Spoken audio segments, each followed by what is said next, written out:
Chapter 241, Confrontation. I'll take 10 as well. After Haywood, the long silent Kanksha finally spoke and, like him, ordered 10. Then Kyujin, who also specialized in the dark element, stroked his chin and said, "I'll take 2. Then I'll order 1 too," said Hyun timidly, surprisingly speaking up as well. These dolls are that popular among dark element users. Wright felt like he was about to strike it rich. He couldn't even suppress the smile at the corners of his mouth. Seeing that almost every apprentice who specialized in the dark element was ordering dolls, a few apprentices of other elements, those who weren't strapped for cash, also spoke up and ordered 1. Even if it turned out to be useless, seeing how seriously Haywood and the others were treating it, buying 1 to study wouldn't be a bad idea. Just like that, more and more people lined up to buy the phenomenon, while the one who had asked about it first, Saul, remained silent. What Saul had originally valued was the principle of how the doll used a wraith to power its entity. But on second thought, the land drifters had actual second-rank true wizards among them. Since they dared to sell it openly, they likely had methods in place to prevent their work from being reverse-engineered. He probably didn't have the strength or time to crack it anyway, and now that it was being sold in bulk, there was no rush for him to make a purchase. What truly interested Saul, though, was the method the land drifters used to mass-produce wraiths.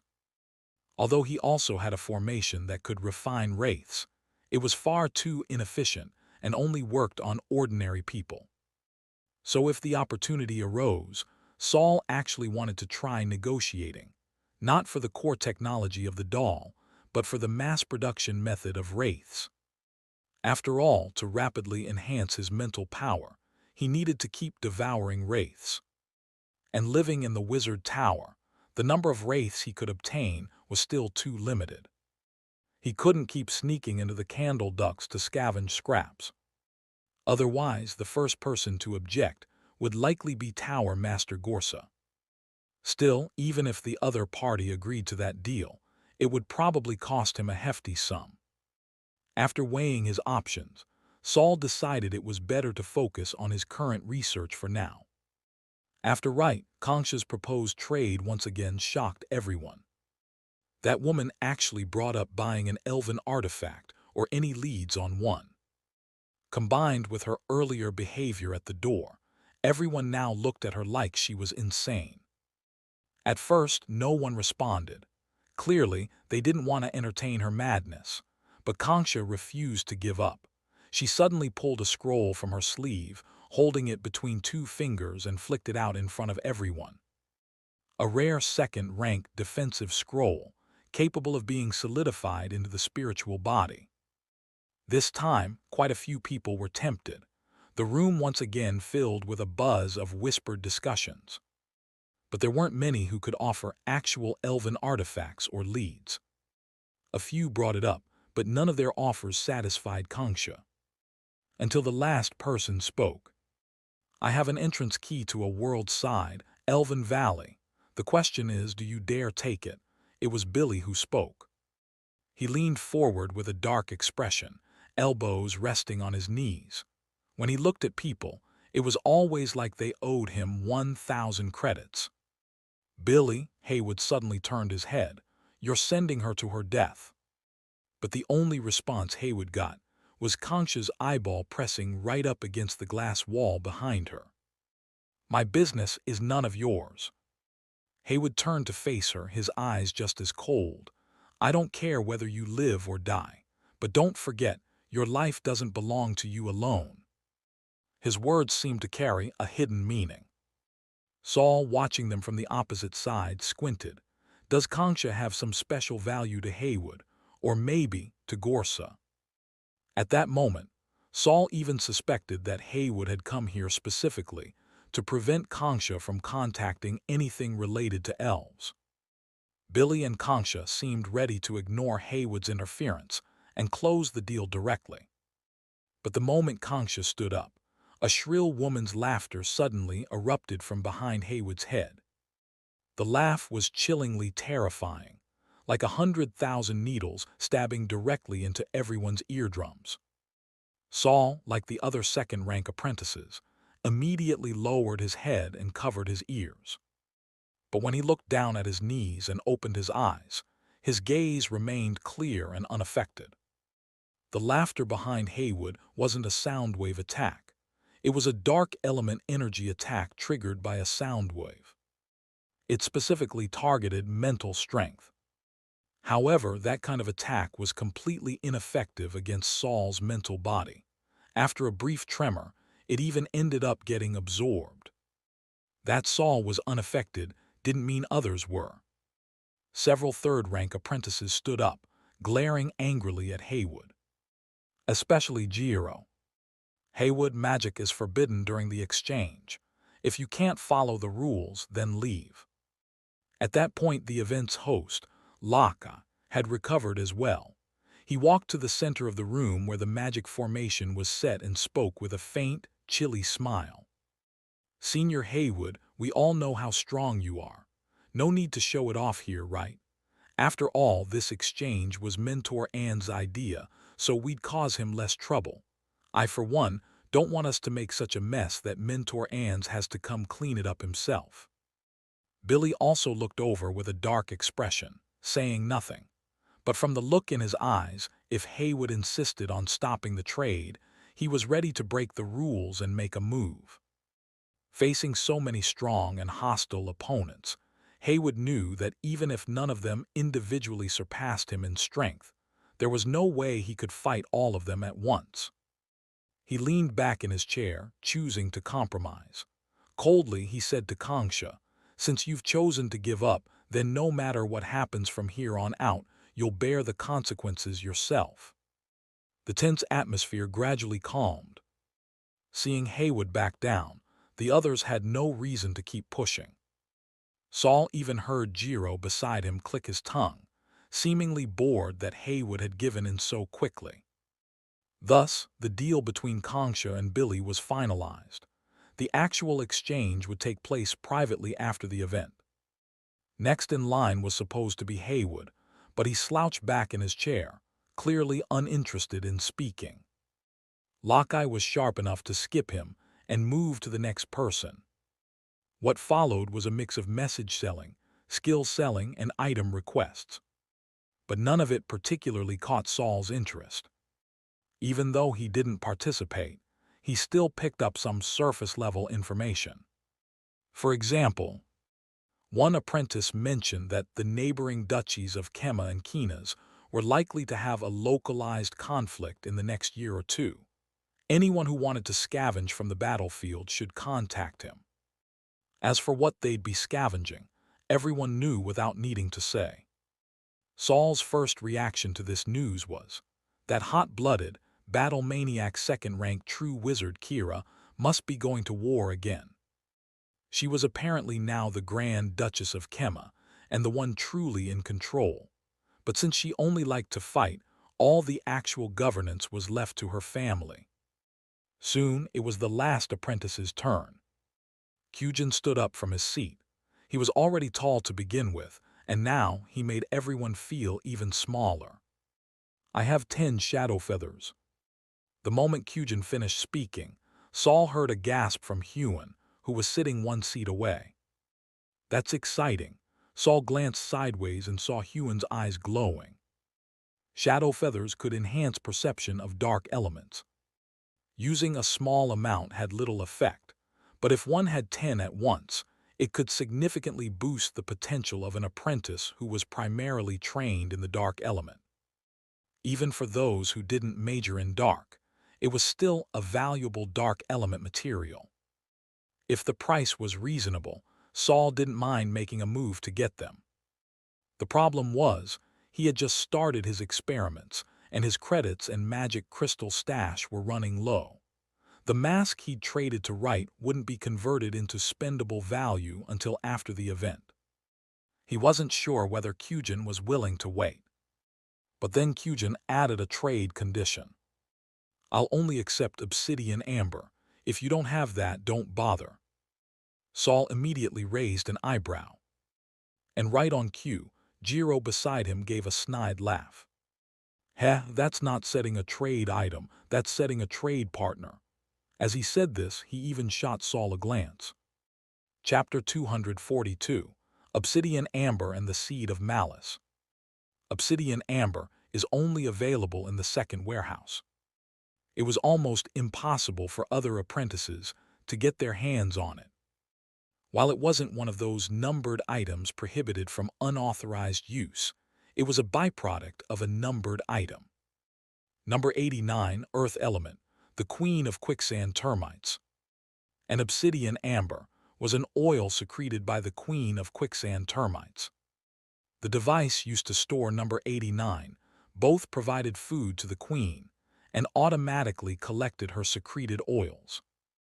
Once the oil accumulated enough, it would be sealed into a small orb and rolled into the bottom drawer of the device. Over time, it oxidized and turned black. Because of its pure black color and translucent, amber-like gel consistency, it was dubbed Obsidian Amber. It was said to aid in limb regeneration, and was also a crucial catalyst in the production of certain rare potions. Thus, it was extremely expensive. However, if it could be exchanged for 10 units of shadow feathers, the trade would still be worthwhile.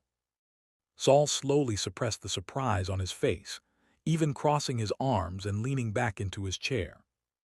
A silent gesture of refusal. After making his offer, Kyujin kept his eyes locked firmly on Saul. Now, seeing that Saul had no intention of even rising to bid, his expression gradually darkened. Can I trade for it with credits instead? Hyun, who had looked quite disappointed when Kyujin only accepted Obsidian Amber, couldn't help but speak up upon noticing that no one had responded for a long time. However, Kyujin wasn't known for his patience. He couldn't lash out at Saul, but his simmering anxiety and frustration needed an outlet, and Hyun made for a convenient target. Can't you understand common tongue? Kyujin glared at him, his towering frame imposing. Hyun shrank back in fright and dared not say another word. Kyujin's really anxious, huh? Saul thought to himself. Looks like the real goal behind him and Ferguson trying to trap me back then was the Obsidian Amber. Unfortunately, 10 shadow feathers weren't worth Saul putting aside his grudge.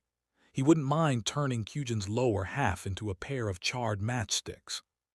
Kyujin was still anxiously awaiting Saul's decision, but the others couldn't keep waiting for him forever. Standing at the center as host, Lakai gave the group a few more minutes to think it over. Seeing that no one responded, he clapped his hands together. Looks like there's no bidder for the final item. In that case. Wait, Kyujin suddenly interrupted him. He stepped around Lakai and walked straight up to Saul, looming over him.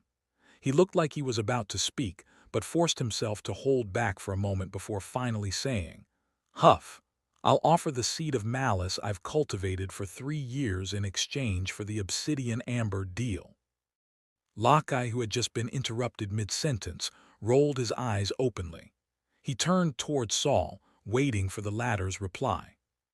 What's a seed of malice? Saul asked directly, not bothering to hide his unfamiliarity with the item. Kyujin extended his hand, revealing a black seed the size of a pea in his palm. Its surface was smooth and mirror-like, capable of reflecting one's image. But if you stared too long, you'd notice that the reflection wasn't your own. There was something unsettling about it. A seed of malice is formed through the infusion of various grudges and evil thoughts. The fruit it bears can be used as the base to create powerful curses. I don't need to explain what curses are, do I? Despite trying to maintain composure, Kyujin's tone grew stiff at the end, probably feeling the sting of the loss. As for curses, Saul certainly knew what they were. They were somewhat similar to magic, including protective magic, offensive magic, and the most common curses. Unlike magic, the curses had a degree of autonomy but lacked rationality. They were powerful but carried the risk of going out of control. The entity behind Haywood's head, Heidi, was a curse, a particularly powerful offensive curse at that. And Saul had encountered a curse once before, during his freshman year. That was Seed's ultimate move, a triple-layer cruise that sacrificed 3 lives in exchange for Saul. But the final stage of that curse, the entry of the curse worm into Saul's body, had been discovered and destroyed in time, averting disaster. So yes, Saul was definitely interested. "What kind of curse will this seed of malice yield?" he asked. Kyujin froze for a moment, unable to answer right away. "Hethi." It was Jiro who chuckled first. He chuckled as he raised his hands. "Just to be clear, I'm not trying to sabotage your deal, but isn't trading something as risky as a seed of malice a bit much?" Had anyone else interrupted, Kyujin might have lost it and thrown a punch. But this was Jiro, one of the strongest among the third-rank apprentices, and one of the most likely to become a true wizard. Kyujin wouldn't dare challenge him directly, used. Unlike Jiro, Billy, or even Wright, who all designed their own personal locator devices tailored to their elemental affinities, Kyujin's locator followed the way that had been verified by predecessors. Such methods had higher success rates and stability, but were less compatible with the user. Thus, though Kyujin had managed to form a locator and advance to third rank using the Triden True method, but he no longer had the qualifications to compete with those who'd crafted personalized locators. Risky? Saul lowered his eyes, seemingly displeased. So it's possible that the seed of malice might not produce a strong curse. That depends on your luck, Jiro offered. If your luck's truly abysmal, it might not even result in a curse at all. Kyujin immediately protested.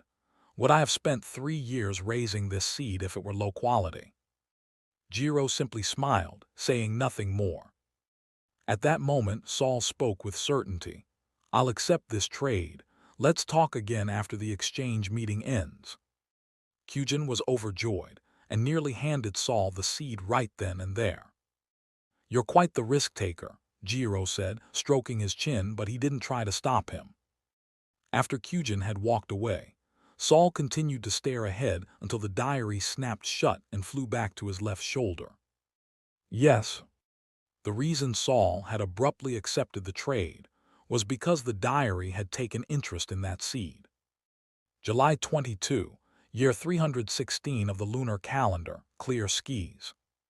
The seed of malice, uncertain in quality, but the one before you is clearly extraordinary. It shall open the door to a new world for you. As for whether or not you step through that door, that you must decide for yourself, Tilda. Whether I walk through it or not doesn't matter. What's important is getting my hands on the door first. Saul had to admit, he'd been playing things too safe before. The truth was, to become an apprentice, especially a third-rank apprentice, meant you were no ordinary person.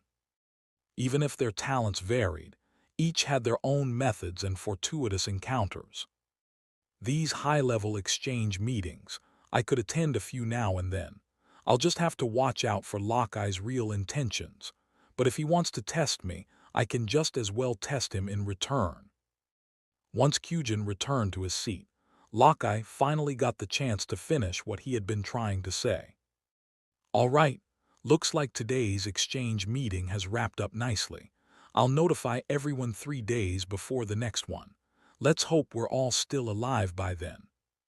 With Lockeye's incantation, the parchment on the ground gathered itself, and the array covering the entire room dissipated. The door opened, and the attendees began to file out one after another. However, those who had successfully made trades didn't rush to leave. They had plenty of follow-up matters to handle, especially those who had bought or sold a large number of items. Although both Wright and Kyujin had business to deal with, they made no exception, heading straight for Saul the moment the exchange ended. Chapter 243, A Maid for You. Wright and Kyujin simultaneously rushed up to Saul, but at the last moment, Both of them took a step back at the same time. You seem more anxious.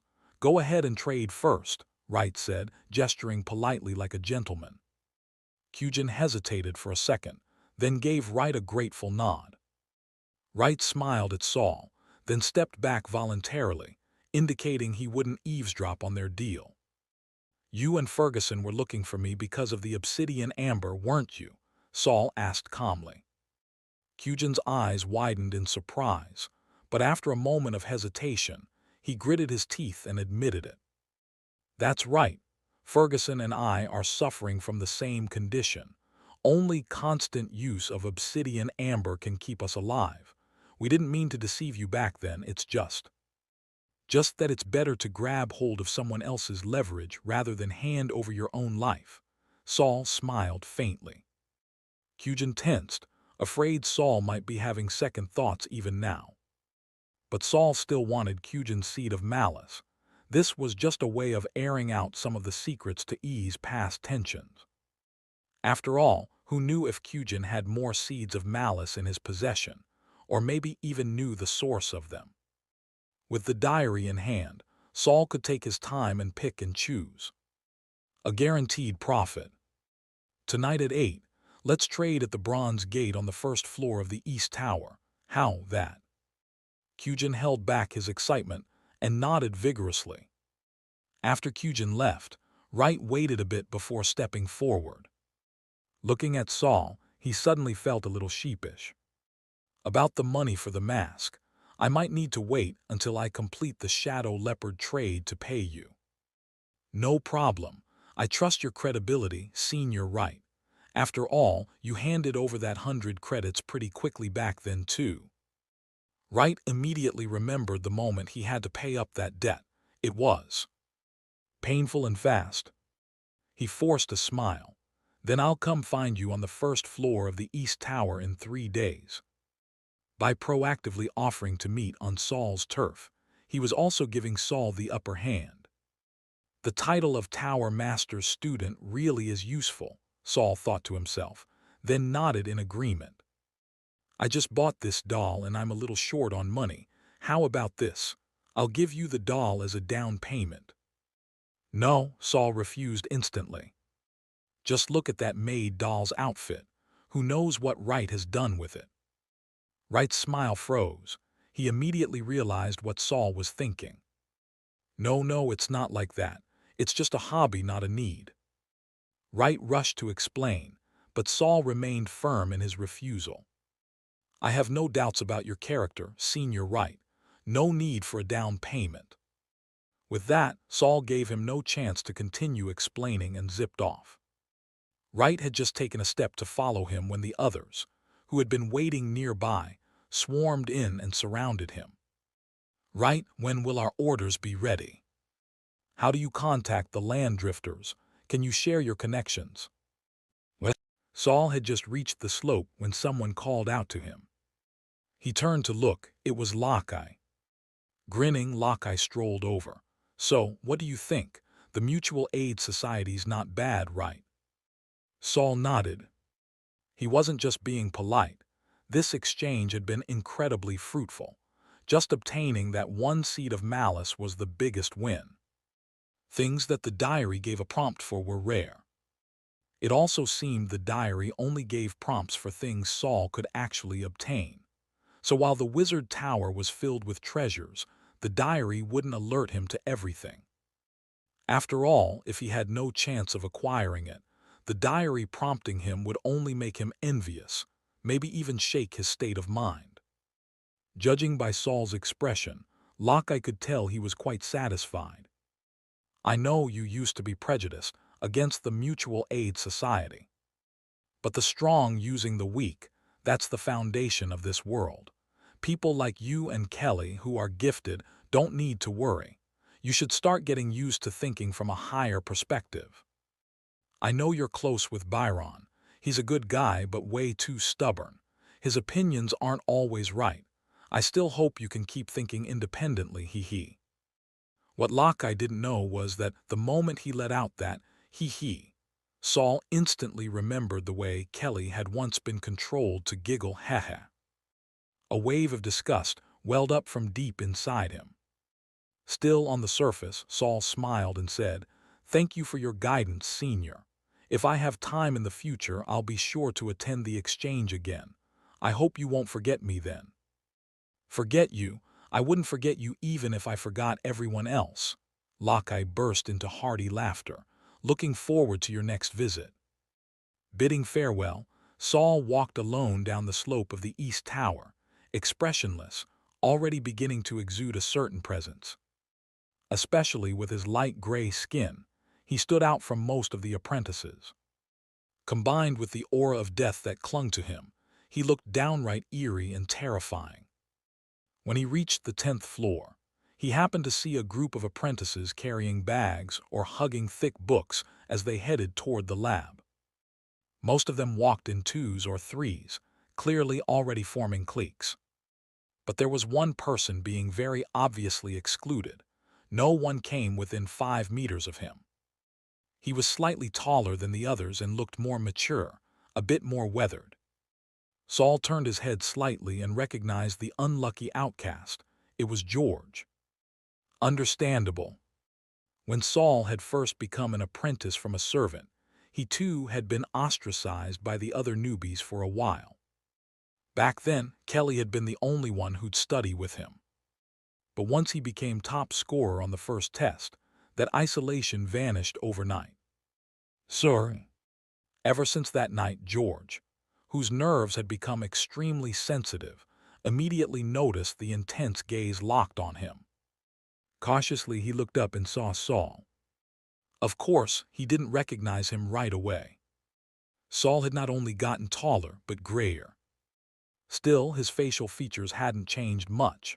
After squinting and examining him closely, George finally recognized him. He called out loudly, "Sir," and squeezed past a few new apprentices, jogging up to Saul. "Sir, thank you. I've become a wizard apprentice." George didn't lower his voice at all. Years of serving as a lackey had taught him exactly what behavior benefited him most. Dignity doesn't save lives. Saul instantly understood George's intentions. But he didn't mind the kid using his name to boost his reputation. Without matching strength, he could only ride that wave among newcomers anyway. Saul squinted at George. The guy still had 2 heads on his shoulders, and the one that belonged to David was wide-eyed, staring at Saul with childlike curiosity. Saul nodded at George. "The danger hasn't passed yet. Keep working hard, don't slack off." George nodded fiercely. David still looked confused. Saul chuckled, said no more, and continued on his way. George still needed to go to the study hall, so he naturally didn't follow. He just stood there and watched until Saul's silhouette disappeared around the bend. Then he let out a long, deep breath. In truth, when facing Saul, he still felt more fear than joy. I wonder if Saul has noticed. At that moment, someone suddenly tapped George on the shoulder from behind.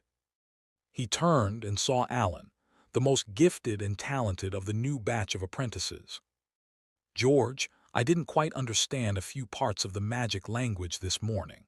Want to go over them together later in the lab?" George gave a sincere, goofy smile. "Sure." Chapter 244, Smack. Saul made his way back to the first floor of the East Tower without running into anyone familiar.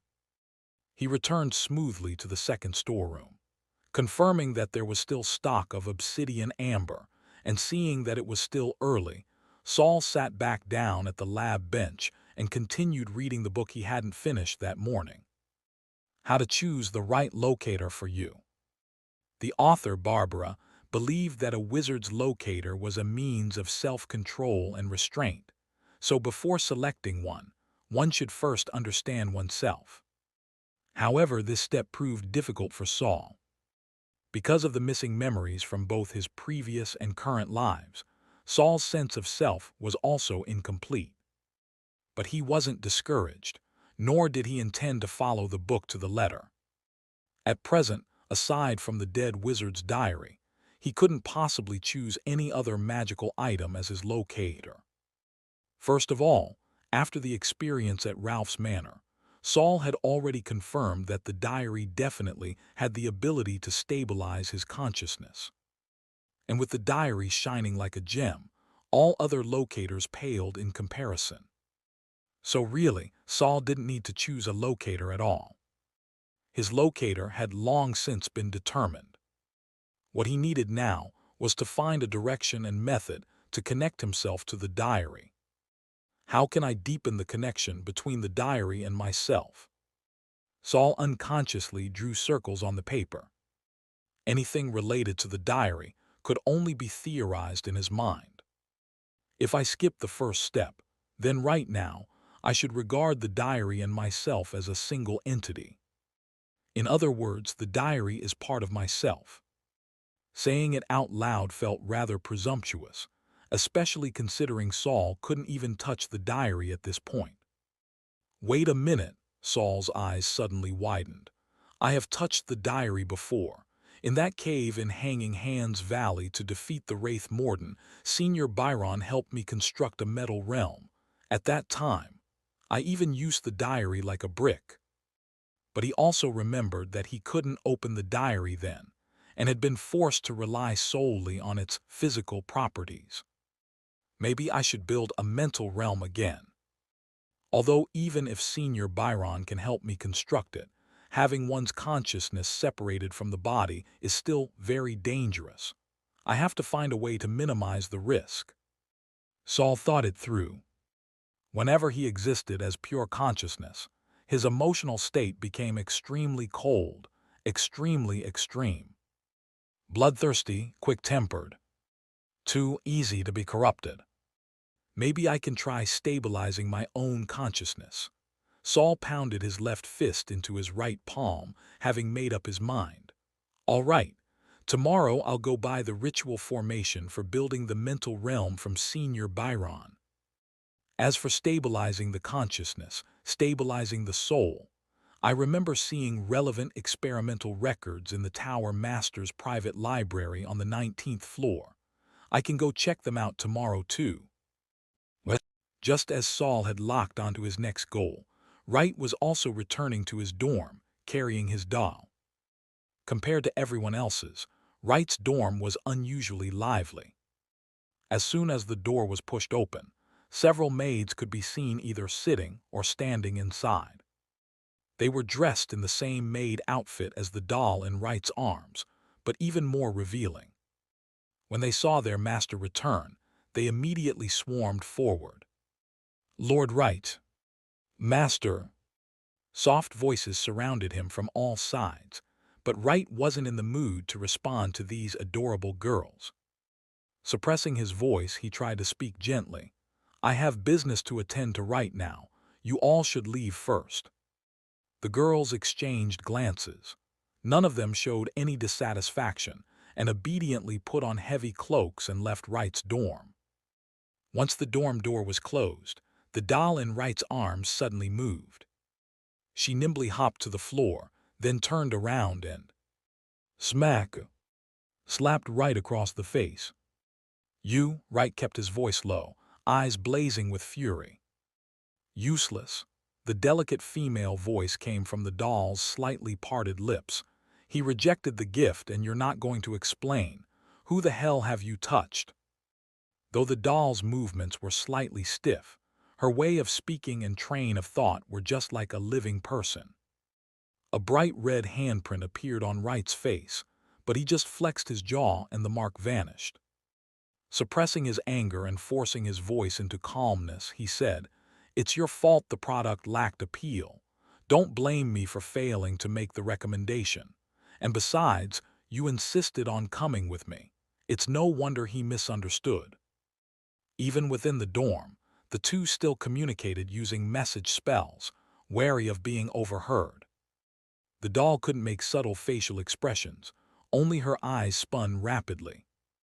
Maybe he's too young and hasn't yet tasted a woman, but judging by his demeanor, could he already have given up on physical desires? Wright recalled Saul's new form. In just a few short months, he's undergone another transformation, totally unexpected and very risky. You can't sense it because you've suppressed your spiritual perception, but I can clearly feel the vitality from him. Saul isn't truly heading down the death magic path. He hasn't fixed his appearance either. In fact, he's grown a few centimeters taller. Good, the doll paced back and forth.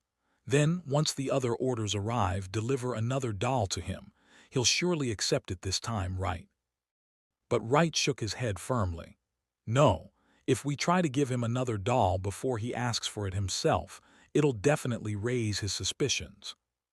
The doll blinked, suspicious of that 14-year-old brat. Wright sneered. Everyone who's underestimated him is either dead or has suffered terribly. The doll frowned, and you. If I hadn't been caught by you people a month ago while out on assignment, do you think I'd dare face him again? He's that person's student. Despite his frustration, Wright kept his voice as low as possible. The doll relented slightly but still didn't want to let Saul go. Fine. Then we'll find a way to give him a fortunate encounter next time he's outside. We must place a construct core near him. This guy is protected so tightly by your mentor. He must be incredibly valuable. Wright closed his eyes, hiding the complicated emotions in them, seeming to tacitly approve the doll's plan. At 8 p.m. It was once again the quietest time in the East Tower. Some of the bolder apprentices had not yet left the tower, while other dangerous anomalies had yet to appear. Kyujin arrived right on time at the East Tower's first floor, outside the bronze gates, carrying both the shadow feathers mentioned at the exchange meeting and the seed of malice he had nurtured for over 3 years. It wasn't that he wasn't anxious, but he feared arriving too early and Saul not showing up. If something happened while he was waiting alone, it'd be trouble. Ever since losing his position managing the second storeroom, his status among the third-rank apprentices had plummeted, and many who disliked him before began causing him trouble. Most frightening of all, the same symptoms that had once affected Ferguson were now appearing on his own arm. Nerve death, muscle rot. If he didn't treat and conceal it carefully, the stench of rotting flesh could fill the entire hallway. But the pain, the stink, and even the daily inconveniences were nothing compared to the threat of death. The arm's decay was only the initial rejection response from the unstable locator. If he couldn't recover using obsidian amber in time, the rot would likely spread all the way to his chest cavity. And by then, he wouldn't feel pain anymore. Unless he was unlucky enough to become a wraith, forever trapped in the agony of the moment just before death. At exactly 8:00, the bronze gates opened as expected. Saul appeared at the entrance, holding a small box in his hands. To get this item out of the storeroom, he'd had to use a few tricks.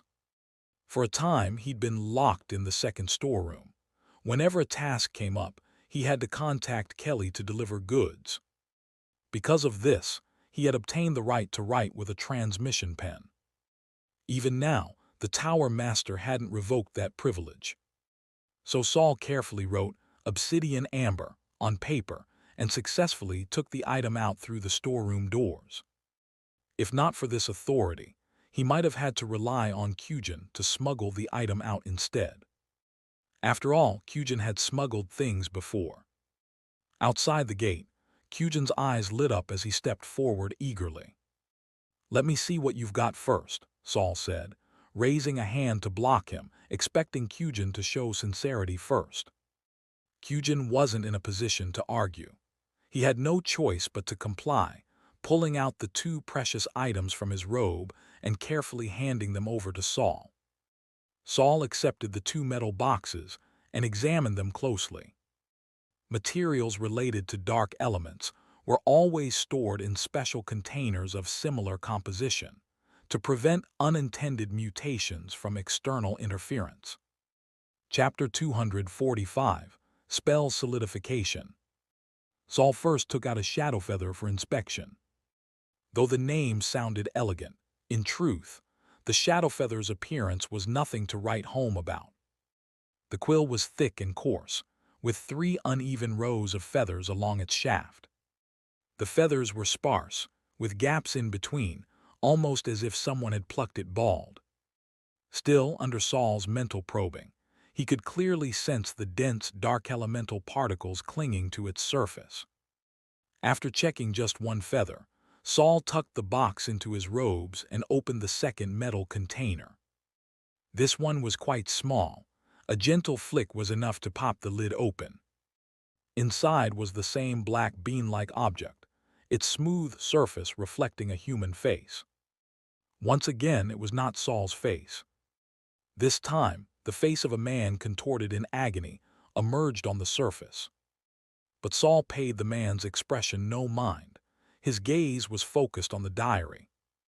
As the diary flew into the air, displaying the same text as before, he knew the seed of malice in front of him hadn't been switched out by Cugin. This time, Cugin had finally learned to behave. He then went on to explain to Saul the method for cultivating the seed of malice, as well as how to incubate it. "No problem," Saul said with a smile, handing over the obsidian amber he had prepared. Cugin accepted it with some nervousness, closed his eyes to sense it for a moment, then opened them again and let out a long breath of relief. "Everything's fine on my end, too." "Take care I won't see you out," Saul said, stepping back behind the massive metal door. Cugin froze for a moment. He had just lifted his foot to leave but hesitated, a conflicted expression spreading across his face. "Saul, can I ask, what happened to Ferguson?" Ferguson had been missing for so long that he was officially presumed dead, yet no one had ever seen his body. Saul raised his hand and knocked on the bronze door. "He's inside the door." Cugin didn't quite understand at first, but his expression quickly changed. His lips turned pale and pressed tightly together. He didn't ask anything else, just gave Saul a nod and turned to stride quickly away from the first floor of the East Tower, disappearing into the dark. Saul slowly closed the door. Returning to the storage room, he casually set the metal box containing the shadow feather on the table and focused all his attention on the seed of malice. "The door to a new world," he murmured with a smile. "I'm really quite curious." The diary had not issued any death warnings, but just like the cocoon of the nightmare butterfly, while in its cocoon form it posed no serious danger to Saul, who knew about once it hatched.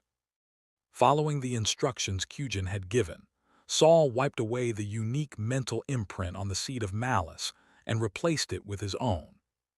In that instant, the seed's smooth surface began to warp, growing uneven. Even its shape began to shift. As Saul watched, the seed in his palm gradually transformed into a regular icosahedron. He blinked, a little confused. Didn't he say it would take at least a month, from erasing the old imprint, to overriding it with a new one, to the seed finally adapting? Saul tossed the seed up and caught it twice. Its surface had changed from a mirror-like gloss to a matte texture. No more ghostly face, less eerie now and more mysterious. "Looks like, at the very least, I've succeeded in layering my own mental imprint onto it. The seed of malice is formed from consciousness, so its outward form changes according to subjective mental influence." He fetched a Petri dish and added the basic cultivation fluids Cugin had mentioned, then gently dropped the seed in the center. Once immersed in the fluid, the seed gave a few rolls, then unexpectedly came to rest upright, balanced on a single edge. At that moment, a black, slender tendril crept out from Saul's nape, cautiously reaching toward the seed. It opened a tiny, jagged mouth, its black tongue seeming to want a lick of this newcomer. But at the crucial moment, Saul grabbed little Algie's head. "Not for eating."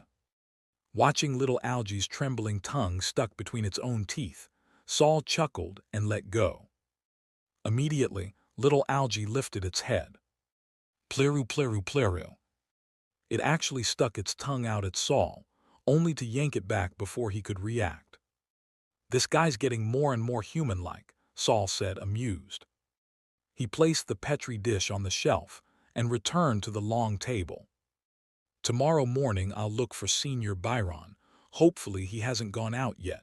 Then I'll head to the 19th floor of the East Tower, if I remember right. The records on stabilizing soul bodies are on the second bookshelf. Hopefully, I'm not mistaken. Due to his schedule, those two tasks would have to wait until morning. For now, Saul found himself at a bit of a loss for what to do next.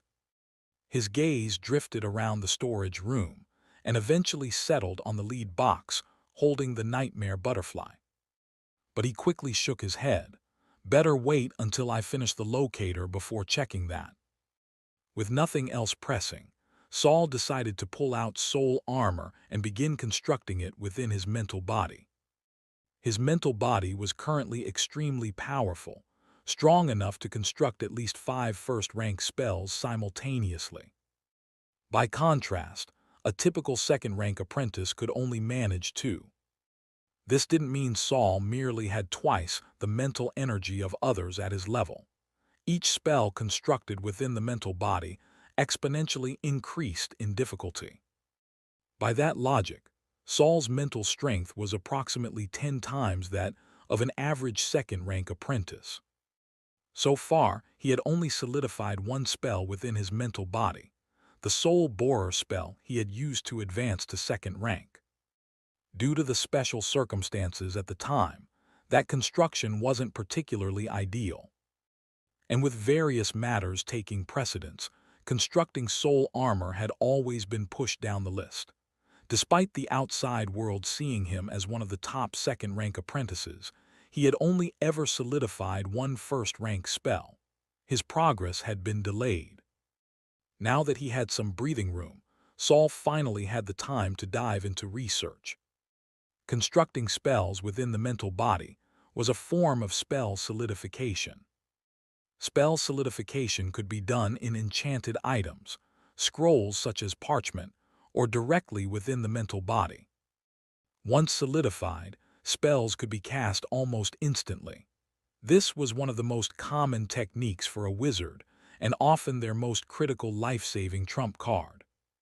Time trickled away as he studied. Morning sunlight spilled over steep cliffs and mountain peaks, casting golden light across the old gray-black exterior of the Wizard Tower. A new day had dawned.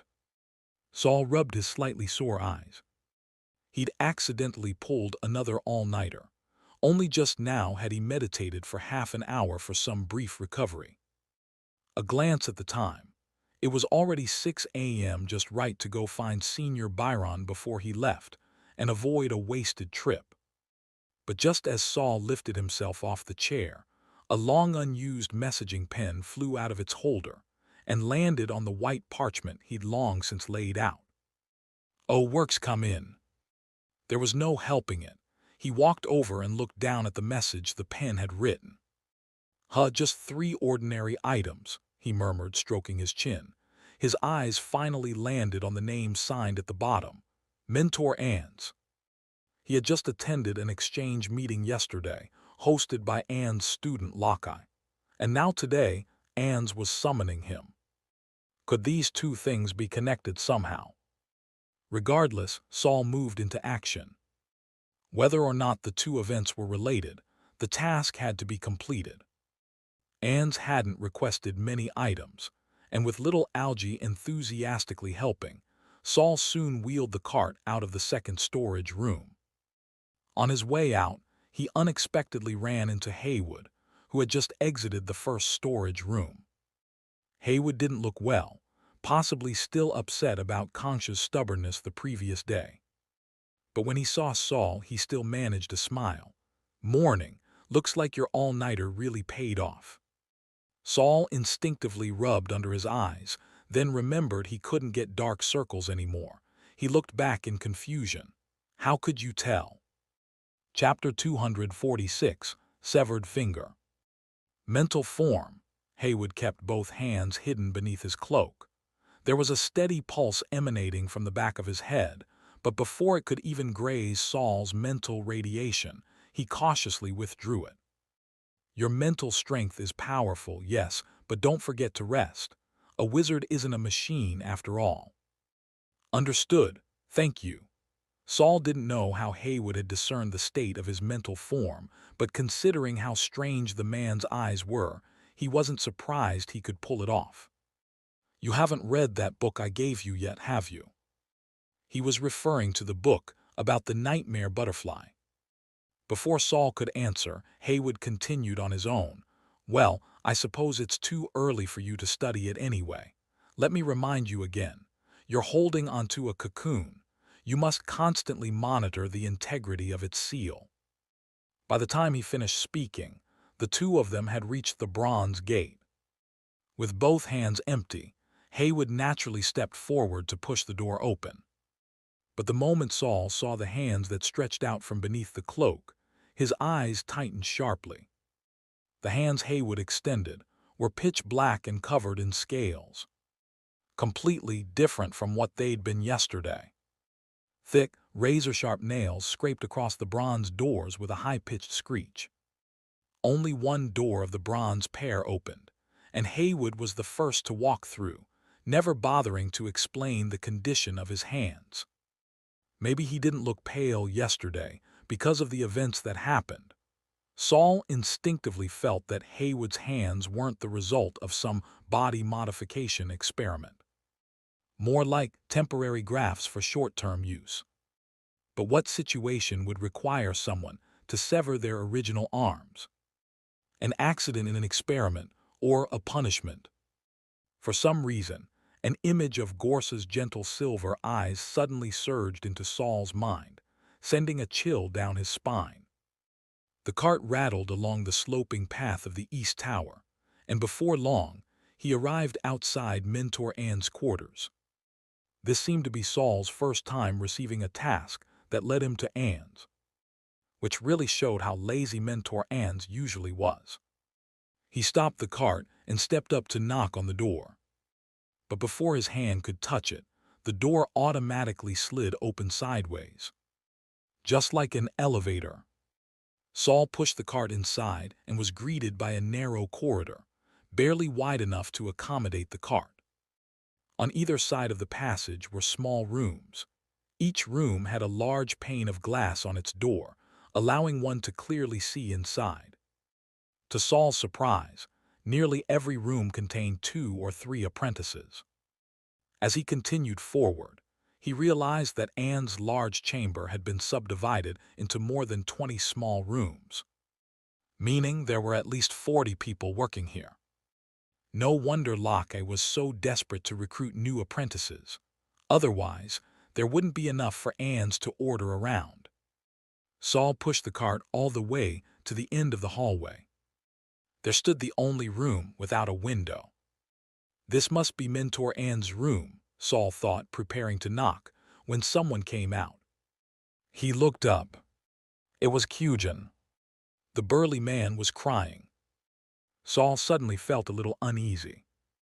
No matter how lazy Ann's might be, he was still a dangerous and terrifying true wizard. Whether Gorsa looked down on them or not, that was Gorsa's business. But I mustn't forget my own place just because I've spent more time with the Tower Master. Cugin noticed Saul just then. He quickly wiped the tears from his face and without a word, squeezed past the cart and hurried away, looking like he was fleeing in disgrace. "Enter." Just as Saul turned back to watch Cugin leave, a weak voice came from inside. He quickly faced forward, cleared his throat, and pushed the cart inside. Although the mentor's room was quite large, after being carved up into a corridor and 20-plus chambers, this leftover space now felt quite cramped. Ann's was half reclining on a lounge chair, eyes half closed. "Leave the cart outside." Saul was still parsing whether that meant to leave the cart and bring in the materials, or to leave both the cart and materials outside and just go in himself. But someone else made the decision for him. An apprentice came out from a nearby room and began unloading the materials from the cart. "Well, that means I'm going in alone. Guess this task wasn't just about collecting ingredients." Saul straightened up, composed his expression to show a mix of fear and vigilance, and stepped into Anne's room. Hearing Saul's approaching footsteps, Anne's finally lifted his eyelids slightly. "Come here." Saul walked up to him, and the man immediately grabbed his hand. "Having fun researching souls?" Saul looked at the hand Anne's had seized and nodded repeatedly. Suddenly, Anne's other hand reached out. His fingernails extended like blades, and with a swift slash he sliced off Saul's pinky. The pain was instant and immense, striking straight into his brain like a lightning bolt. Veins bulged on Saul's forehead, but he clenched his teeth and bore it. He didn't frown, didn't scream. Anne's lifted the severed finger and held it under the dim candlelight above. The twitching pinky spasmed in his hand, more faithfully expressing the pain than Saul's face had. Then Anne's placed the finger in his palm, and the blood from the cut began to seep into his skin. Soon, a patch of his palm turned gray. But before the gray could spread further, the skin in Anne's palm began to rot away, regenerate, and finally heal, leaving behind a fresh layer of healthy skin. By now, the severed finger had calmed significantly, looking more like a wilted old leaf. Anne slowly brought the finger closer to Saul's hand. Then something miraculous happened. As the stump and finger drew near, the gray skin on both began sprouting tiny tendrils. Like lovers who had been cruelly separated, reaching desperately for each other. Interesting. Anne's finally smiled and gently released it. "Pop it." The finger snapped back onto Saul's hand like a magnet. Saul calmly retrieved his hand and, without a flicker of emotion, twisted the reattached finger with a crack to correct its orientation. Anne shut his eyes again, folding his hands over his chest, looking peaceful as if already lying in a grave. "No wonder the Tower Master took a liking to you. Being able to study with such enjoyment is a rare luxury," he muttered, then glanced sideways at Saul. "You're a lucky one. Let's hope that luck doesn't turn to misfortune." Saul let go of his hand. His left hand now looked completely fine, with no sign that it had just lost a finger. "Mentor Anne's, when you say misfortune, do you mean?" "The price one must pay for today's privileges, naturally," Anne's chuckled again. "Like raising chickens and ducks, some people do it just to eat them." His words were already a very obvious provocation. Just as Gorsa had said, Anne's hatred toward him was now completely unrestrained. But so what? Was Anne still obediently completing every task Gorsa assigned? Of course, Saul had no intention of mocking him. After all, his own future might turn out even worse than Anne's. How far he could go in the end would still depend on his own judgment and effort. No matter what, strength was essential. Without strength, even the best backing and rarest tools meant nothing. Pushing the now empty cart out of Anne's quarters, Saul checked the time. It was only 6:15. Exceptionally efficient. He quickly ran toward Byron's dormitory. The rattling of the cart startled some apprentices ahead, but when they saw it was Saul, they all moved aside. Finally, the front of the cart bumped into Byron's dorm door, leaving a small dent in the wooden surface. "Senior, are you in there?" Still breathless from the sprint, venting his stress from Anne's, Saul banged on the door while rotating his sore neck. Luckily, Byron really was in the room. He opened the door and, upon seeing Saul, didn't greet him at once. Instead, he silently turned to stare at the obvious dent in his door. Byron Him. Chapter 247, Mental Realm Spell Formation. "Heh, my bad." Saul smiled as he stepped forward and cast a minor healing spell, restoring the door to its original state. Byron stepped aside and let Saul in. His room was as messy as ever, and Saul seemed to be showing signs of being affected by him. However, their laboratory was neat and orderly. Every item was placed according to a specific arrangement to prevent any chain reactions. "Senior, I'd like to buy that mental realm formation You helped me set up back in Hanging Hand Valley. Sure. How many credits or magic crystals? Byron hesitated for a moment, as if calculating its value. Saul didn't rush him and waited patiently. After about 5 minutes, Byron said, "No charge. I want the method you used to expel the evil thought Morden left in your body." Saul was momentarily stunned. "Senior Byron, are you troubled by evil thoughts too? Did the Tower Master help you?" Seeing that Saul didn't answer, Byron frowned and asked. He was worried that the Tower Master had personally stepped in to help Saul drive out the evil thoughts. If that were the case, then there'd be no way for him to learn the method from Saul. He wasn't like Saul. He had no way of reaching Gorsa. "No, that wasn't it. But I'm afraid the method I used to expel the evil thoughts won't work for you." Byron first relaxed a little, then slowly furrowed his brows again. "But if it's you, Senior, who's being plagued by evil thoughts, I can help you drive them out," Saul said with a smile. This time Byron didn't hesitate. "All right, deal." That's it, just like that. Byron pulled out a familiar little notebook, opened to a new page, and quickly drew 10 circles on it. 1 circle per expulsion. Saul's mouth fell open. "Senior, your evil thoughts can itself replicate themselves." Byron shook his head and led Saul to his desk. "I'm running an experiment to become a true wizard." "You already have an idea. What's required to become a true wizard?" Byron casually drew half a circle in the notebook before replying. "You must fuse the locator with your soul body. That means the locator is no longer your weakness, but a part of you." Saul didn't quite understand. "Isn't choosing a locator already making it a part of myself? A locator that's just entered your body is like a foreign object. It can make you feel uncomfortable, afraid, and resistant to accepting it.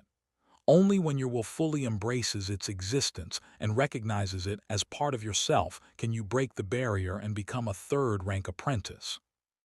Byron completed the circle he had drawn. And for a third-rank apprentice to advance to a true wizard, the locator must be transformed from a physical form into a spiritual one. It must appear in your soul body. It's like changing from a piece of clothing into your heart. It's extremely difficult and can easily lead to apprentice mutation. That's why advancing to a true wizard is so hard. Hearing this, Saul felt a chill down his spine. To turn a physical locator into a spiritual one, even its form of existence would change. Was that really something a mere wizard apprentice could achieve? But just as that thought crossed his mind, he suddenly froze. "Wait, my chosen locator is the diary. It never had a physical form to begin with." Saul instinctively reached for his left shoulder, but halfway through, his hand naturally shifted to brush his temple. Byron assumed Saul was intimidated by the difficulty and sighed softly in his heart. "He doesn't even have a locator yet, and I'm already talking about fusion and transformation. No wonder he's scared." But what Byron didn't know was that Saul was scared, just not by the difficulty, but by a sudden idea that had jumped out at him. "If I successfully transform the diary into my locator, wouldn't that mean I immediately become a third-rank apprentice?" At the moment, it was just a guess, a hypothesis based on Byron's words. He couldn't confirm if it was true yet. Byron didn't disturb Saul's train of thought. While Saul was still thinking, Byron sat down at his desk and pulled a neatly stacked notebook from the pile. "This is my handwritten copy. You can take it." Saul accepted the notebook and flipped through it. Toward the last few pages, he found the spell formation diagrams he had seen back in the cave. "Then I'll accept it." Saul tucked the notebook into his coat. "Do you want me to help you expel the evil thoughts now?" Byron shook his head. "Not yet, I haven't reached my limit." Saul blinked, suddenly realizing what Byron might be doing. He was using evil thoughts to force the locator into his soul body. It was like the martial artists who refine their skills through battle. Done right, it would lead to rapid progress. Done wrong, it could lead to instant death. It was like a game of tug-of-war, with the Grim Reaper to push oneself to the limit. Saul grew worried and couldn't help but say, "Don't push yourself too hard." Byron offered a faint smile. Saul thought for a moment, still uneasy. "I'd like to understand the evil thoughts in your body first. That way, when you can't hold on any longer, I won't have to improvise on the spot." Byron nodded and got up, walking over to Saul. Suddenly, his whole body swelled up like a balloon. But unlike before, it didn't look funny. It was horrifying. Byron's exposed face, neck, and arms all bloated unnaturally, and what was swelling inside him wasn't air. Almost every inch of his skin bulged with the shape of human faces. These faces looked like fish caught in a net, each one desperately trying to find a way out. Worse yet, these faces weren't just pressing outward, they were charging. Trapped for a while, they would retreat and then lunge forward again with renewed force. One after another, the faces repeatedly smashed against their confinement, trying to escape. The result made Byron look like a constantly shifting demon. Sometimes the line between wizard and monster was terrifyingly thin. Saul took a deep breath to calm himself. He closed his eyes, then slowly opened them, activating his semi-impressive mediation. In this state, he could see the evil thoughts within Byron. They were powerful. Not a single one of them was a minor spirit, each seemed carefully chosen. They were specifically selected to help Byron fuse with his locator. Saul recalled how Byron had made several trips out to hunt down wraiths, so this was what he had been using them for. Byron had always had a clear goal: to advance. Saul exited his semi-immersive meditation, and after a moment of thought said, "Senior, could I have a piece of your skin?" Byron nodded with effort. The faces on his body compressed back, and he returned to his normal appearance. Then, to Saul's surprise, Byron reached into his own mouth again and pulled out a small piece of brown skin. Saul took out a test tube from his pouch and caught it, but he couldn't help casting a doubtful glance at Byron. "This is your skin, Senior."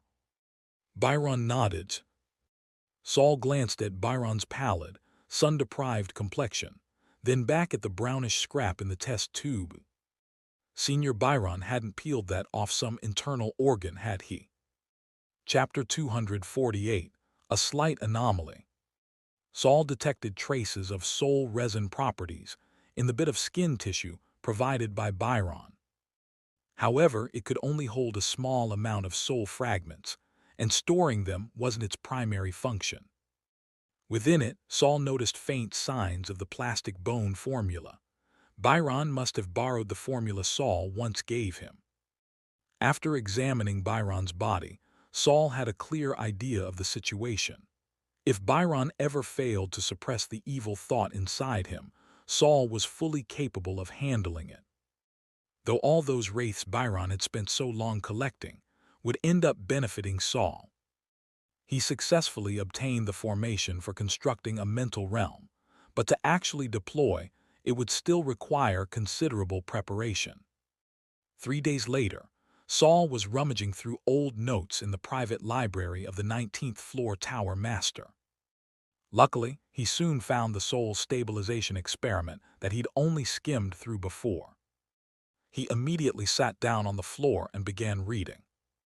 There were 3 attempts recorded in the soul stabilization experiment, but all had ended in failure. Even failed experiments could be valuable. Saul could use the procedures to organize his own thoughts. Third item, reducing the chances of consciousness collapse and soul-body contamination by stabilizing the soul's emotional state. Hypothesis 1, Moon Sleep Essential Oil failed. No improvement. Hypothesis 2, Bell of Loss can temporarily stabilize but inevitable contamination after the effect wears off. Failed. Saul flipped to the next page. Hypothesis 3, Grinding Sound Fruit. He paused for a moment, then continued reading. temporarily stabilizes soul consciousness, but the effect is too short to contribute significantly to the experiment. Failed. At this point, Saul rested his chin on his hand. The grinding sound fruit seems to have some effect, even if short-lived, but I don't need a long duration, just long enough to access the diary within the mental realm. This plan was worth a try. Saul immediately took out a blank notebook and began copying down the handling procedures and experimental methods related to the grinding sound fruit. Finally, some progress again. Saul, in high spirits, was ready to go to the registration office to exchange for some grinding sound fruit. Even though the amount of grinding sound fruit tributed from Grind Sale Town has sharply decreased over the past 2 years, the tower should still have some stock left. Unable to contain his excitement to start the experiment, Saul quickly made his way downstairs. Whether he passed familiar or unfamiliar faces along the way, he didn't stop to greet anyone. But when he arrived at the registration office, the result he received was completely unexpected. "Sorry, we're out of grinding sound fruit." The person in charge of the office was a third-rank apprentice, but she still spoke politely to the lower-ranked Saul. "What?" Saul frowned. "As far as I know, the grinding sound fruit isn't particularly useful in magic experiments. How could we be completely out of stock?" The senior apprentice couldn't answer, awkwardly shifting her gaze. "I want to see the inventory records for the grinding sound fruit." Saul suddenly extended his hand. "What?" The apprentice was stunned, staring in disbelief at Saul outside the window. "You can't. That's not allowed." Saul smiled. "Senior, are you saying I have to request permission and get official authorization first? Is that really necessary? Just a waste of time." The senior apprentice bit her lip, suddenly regretting not calling in sick today. Right now, who among the third-rank apprentices didn't know Saul was the Tower Master's favorite student? Trying to access a simple inventory log wouldn't be hard for him at all. Since sticking to the rules wouldn't work, why risk offending Saul? Having reasoned it through, the apprentice obediently went to fetch the records. The registration office managed the third warehouse, the largest warehouse in the Wizard Tower, occupying the entire 6th and 7th floors of the East Tower. Even the storage ledgers alone filled an entire bookshelf. The on-duty apprentice spent some time before she finally found what Saul wanted. Saul took the record and immediately began flipping through it. In the earlier entries, when Grind Sale Town had just begun tributing the fruit, some apprentices, and even mentors had exchanged for the grinding sound fruit. Later on, it became almost exclusively claimed by Nick. That was understandable. Nick was probably the only apprentice in the tower studying emotion-based wizardry. But as the tributes from Grind Sale Town dwindled, Nick's redemption frequency also decreased. Only 3 other people appeared in the records during this period. What caught Saul's attention, though, was that the final person to exchange the fruit had taken all the remaining stock. "Do you know this apprentice named Tom?" Saul pointed at the name of the last person who redeemed the fruit and asked the apprentice. Him, the senior apprentice had completely given up resisting and came over to take a look. "That name's pretty common, but it does seem familiar." She suddenly ran off, and after a while dug out a personnel register. I remember now. 2 months ago, he went missing during an outside mission. He's officially presumed dead, though no body has ever been found." 2 months ago, Saul looked down at the inventory record in his hand. The date when Tom took the grinding sound fruit was exactly 2 months ago. Even though he couldn't get the fruit from the registration office, Saul wasn't too worried. There was one person who definitely had a stash left.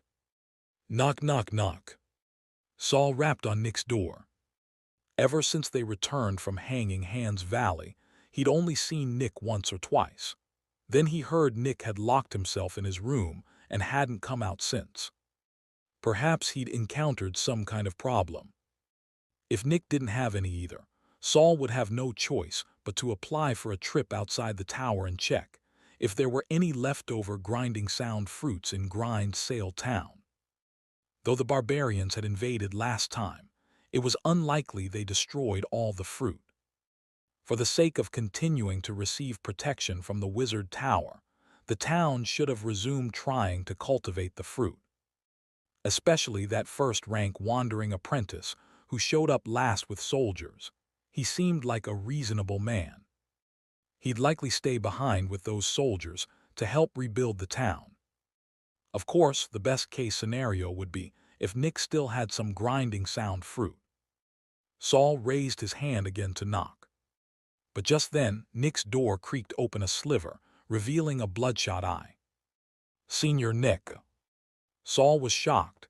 He hadn't seen Nick in months, and the man looked completely different. His face, there wasn't a single hair left. Not only that, Nick's cheeks had sunken deep into the bone, making him look more like a skeleton than a man. "Saul, what do you want?"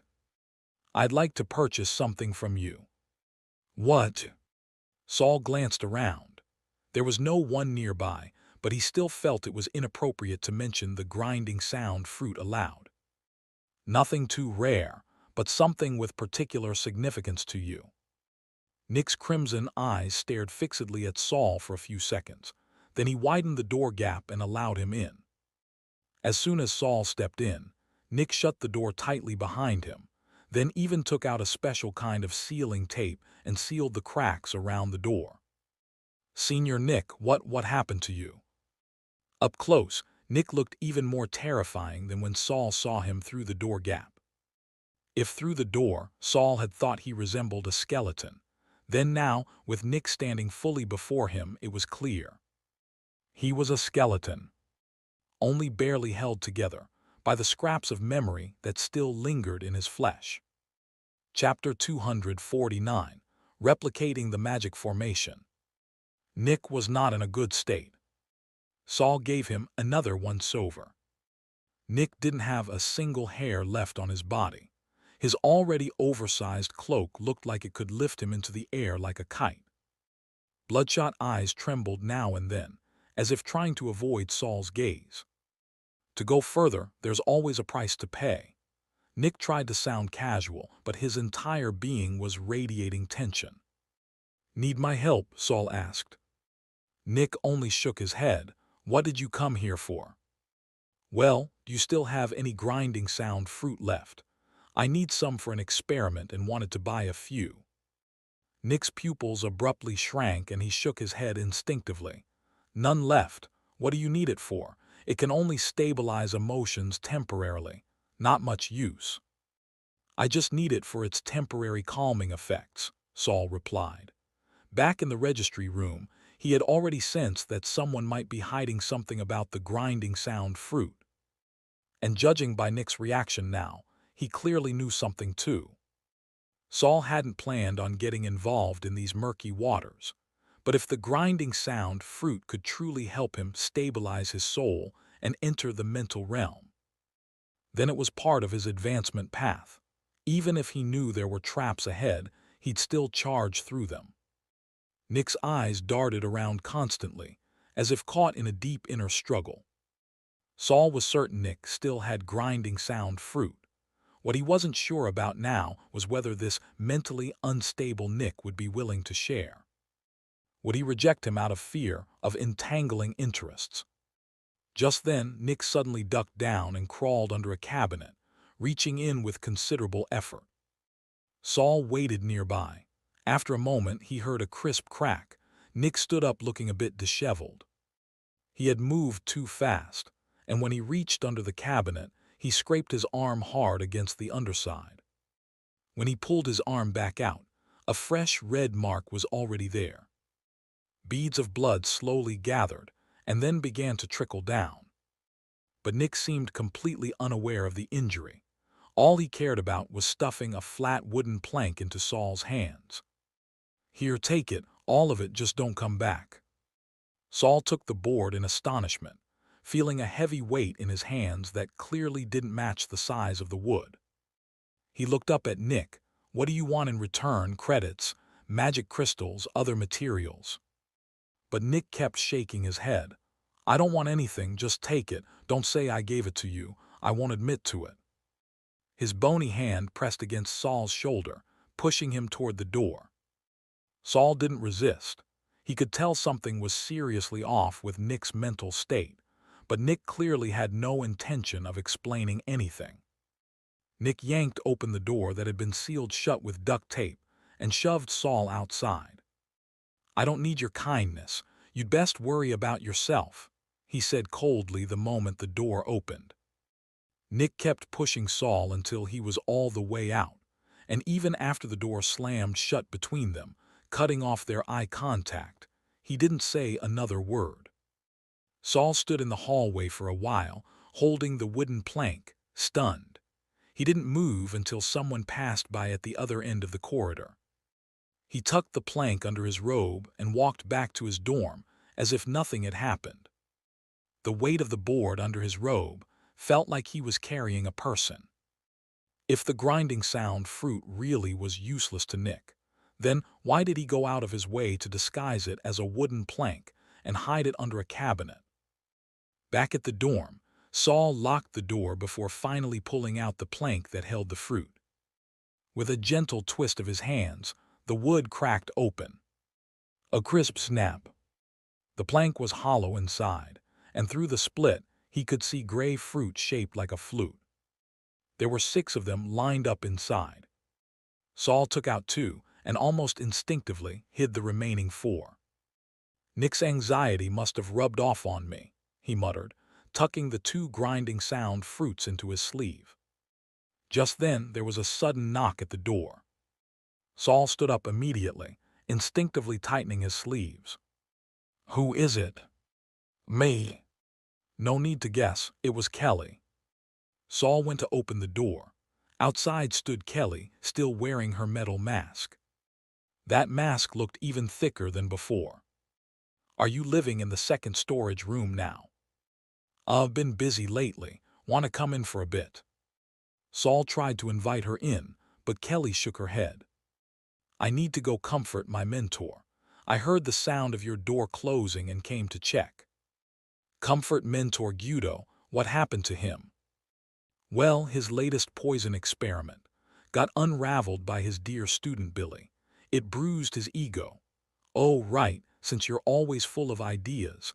Have you ever thought about what offensive properties metal might have besides sharpness or magnetism?" "Offensive properties?" Kelly puffed out her cheeks, her mask tilted upward slightly, and crossed her arms. "I spent days developing a new poison and Billy just solved it instantly. This time I'm going to find a field he hasn't studied. He won't be so smug again."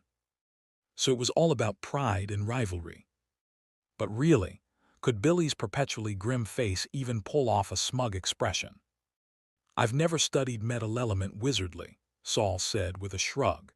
He had only memorized the periodic table back in school and had long since forgotten most of it. "But if you're really set on finding something destructive in metals," Saul suddenly thought of a devastating concept. "You could look into radioactivity, but it's dangerous. Don't try anything until you have solid protection." "Radioactivity?" Kelly blinked. She had heard of magical radiation and mental radiation before. "What's that?" Saul scratched his chin. "I don't really know the exact principles, but some unstable metals are highly radioactive. The particles and radiation they emit can be lethal. No idea if that kind of thing exists here." After he said it, Saul felt a twinge of regret. After all, this was an entirely different world. Perhaps what they called magical radiation already included metal-based radiation. And maybe he just didn't know it. Different fundamental rules might have led this world down a completely different path. Saul had only mentioned it offhand, but Kelly looked utterly captivated. She kept murmuring radioactivity under her breath, wandering off like a sleepwalker. After seeing her off, Saul rushed back to the first floor of the East Tower. Tonight, he still had a deal to make with Wright. Once inside the storeroom, Saul first checked all the candles, confirming there were no fewer than 100 burning. Then he inspected each corpse and valuable item, cross-referencing them with the storage ledger he had made himself. Only after confirming that nothing was wrong and that his experiment would go undisturbed, did Saul lay the grinding sound fruit and the magic formation blueprint he had gotten from Byron onto the long table. Constructing the mental realm, Saul murmured, "Little algae." Black tendrils quickly slid out from the back of his neck, moving to float in front of him. "I'm about to start the experiment. If I lose track of time, make sure to wake me up at 7:30. Little algae bobbed its head up and down. With his alarm set, Saul picked up a quill and immersed himself completely in the work. Crumpled paper soon formed a small mountain at his feet. One quill was squeezed so hard it snapped, its pieces lying in the corner of the table. A large, specially prepared parchment was spread across the long table, forcing the other materials to make room. With each sweep of his arm, he accidentally knocked over an ink bottle that had been pushed to the edge, but little algae swiftly caught it and set it back in place. Seeing that Saul hadn't even noticed the commotion, little algae shook the ink off its body in mild exasperation. It kept one eye on the time, while the rest of its attention stayed fixed on Saul's busy silhouette. From morning to afternoon, Saul worked non-stop. He didn't even eat lunch. At last he stopped. "It's done." Saul straightened his back, barely believing his own speed. He looked up at the sand-glass clock. It wasn't even 7 yet. Little algae noticed Saul had stopped and nudged his head curiously, as if to ask, "Why'd you stop?" Saul reached up and patted its smooth head, still stunned. I've replicated the magic formation for the mental realm." Saul, excellent. Chapter 250, Implication. The magic formation on the mental realm was complete. Although it hadn't yet been put into practice, Saul recalled the state he'd just been in. Every step had flowed smoothly, executed with clean precision, completely unhindered. It was as if he had drawn it hundreds, even thousands of times before. Next is refining the grinding sound fruit. Supposedly, all it takes is a simple juice extraction. Honestly, you could just eat it raw. Saul shook the flute-like fruit in his hand. Air passed through it, producing a series of low, whimpering sounds. Extracting the juice was easy, but to maximize the fruit's calming effects, Saul chose a more complicated method of processing. He got so caught up in the task that he nearly missed the time he had arranged to meet Wright. Fortunately, little algae was as reliable as ever. He quickly pulled out the mask hidden deep in the cabinet and hurried toward the main gate. The mask did have some effect in repelling wraiths, but the unbearable stench it emitted made it incredibly difficult to wear. Especially when putting it on, the smell seemed to seep in through the skin, even if he didn't breathe through his nose. Saul could barely tolerate it for even a minute. Worse, the stench would linger on his body for an entire day afterward. Still, being able to repel wraiths was a useful ability. What Saul didn't quite understand was why Wright would also compete for the mask. Given how often Wright operated outside the tower, he shouldn't be lacking in such tools. Pushing open the bronze gate, Saul immediately spotted Wright holding his doll. It was still the same doll from a few days ago, but dressed in a new outfit. No longer a maid, but now a noble young lady. He's not trying to use that thing as payment again, is he? Saul frowned at the sight of the doll, already feeling uncomfortable. Thankfully, throughout the ensuing trade, Wright never brought it up. "This is the mask you mentioned?" Wright asked, accepting the parcel the mask was wrapped in, puzzled why such a small item was packed in a large wooden crate. Upon opening the crate, he discovered a glass box inside, sealed with wax. "Are there any usage restrictions or taboos?" Saul thought for a moment, not exactly taboos, just that it smells awful. I recommend opening it only after you return to your dorm. Wright sniffed a couple of times, but Saul had sealed it tightly, so no scent escaped. Still, Wright didn't mind. The more powerful and rare a magical artifact was, the more likely it carried some hidden drawbacks.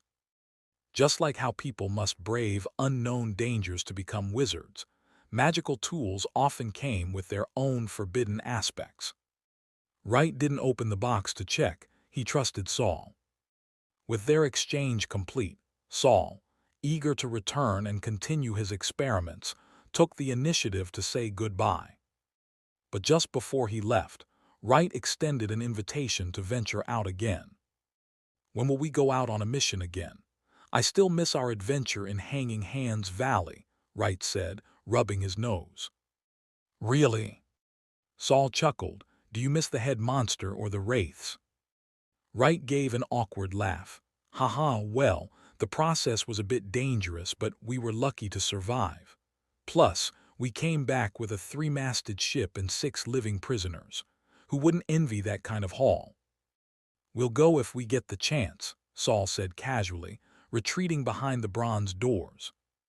As he closed the door, he caught sight of Wright still standing in the dim corridor, staring straight at him. His gaze had suddenly grown murky and unreadable. He was holding that nearly life-sized doll, and bit by bit, black mottling was spreading across his entire body. Clack! The door shut completely. Still leaning against the door, Saul furrowed his brows in doubt. Something off with Wright, he muttered, the smile on his face fading. He's been intentionally avoiding me lately, but this time he was strangely enthusiastic. That's a big shift. Could something have happened to him? Sensing something was amiss, Saul had insisted on using credits for the trade. Credits were a registered virtual currency, no room for tampering. Even so, Saul couldn't shake the feeling that something was wrong. Just as he stepped into the second storeroom, a sudden light bulb flicked on in his mind. Wait a minute. Saul slapped his hand down on the nearby stack of boxes. There were only 5 prisoners captured back then. Wright, who was in charge of guarding them most of the time, should remember that even more clearly than I do. Why had he said 6? Those 5 apprentices from the Land Drifters had only been 1st or 2nd rank. After returning to the Wizard Tower, Saul hadn't paid them much attention.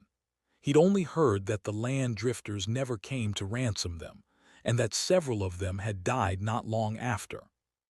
Did he forget? But a 3rd-rank apprentice, unless he traded his brain to advance, shouldn't make such a mistake. As for a slip of the tongue, even less likely. Puzzled, Saul pushed open the second storeroom door. Billy and Herman stood tall and alert before him.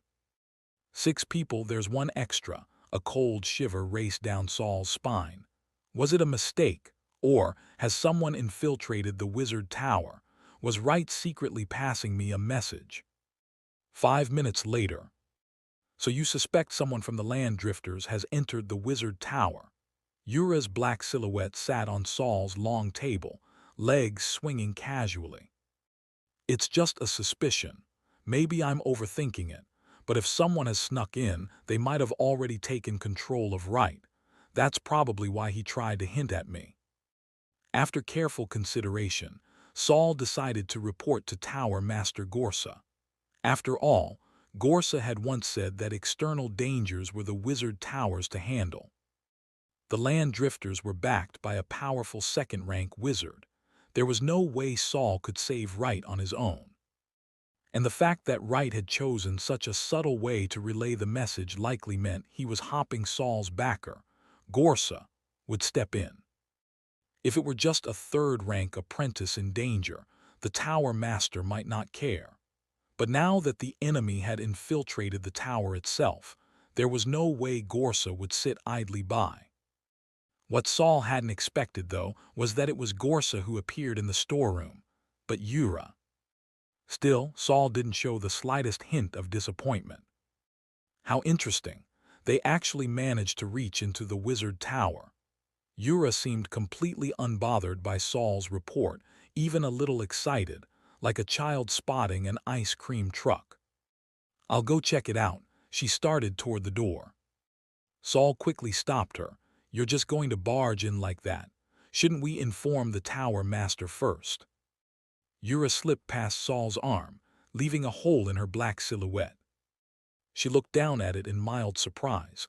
"Your newly modified body is fascinating. It's like a natural counter to soul bodies."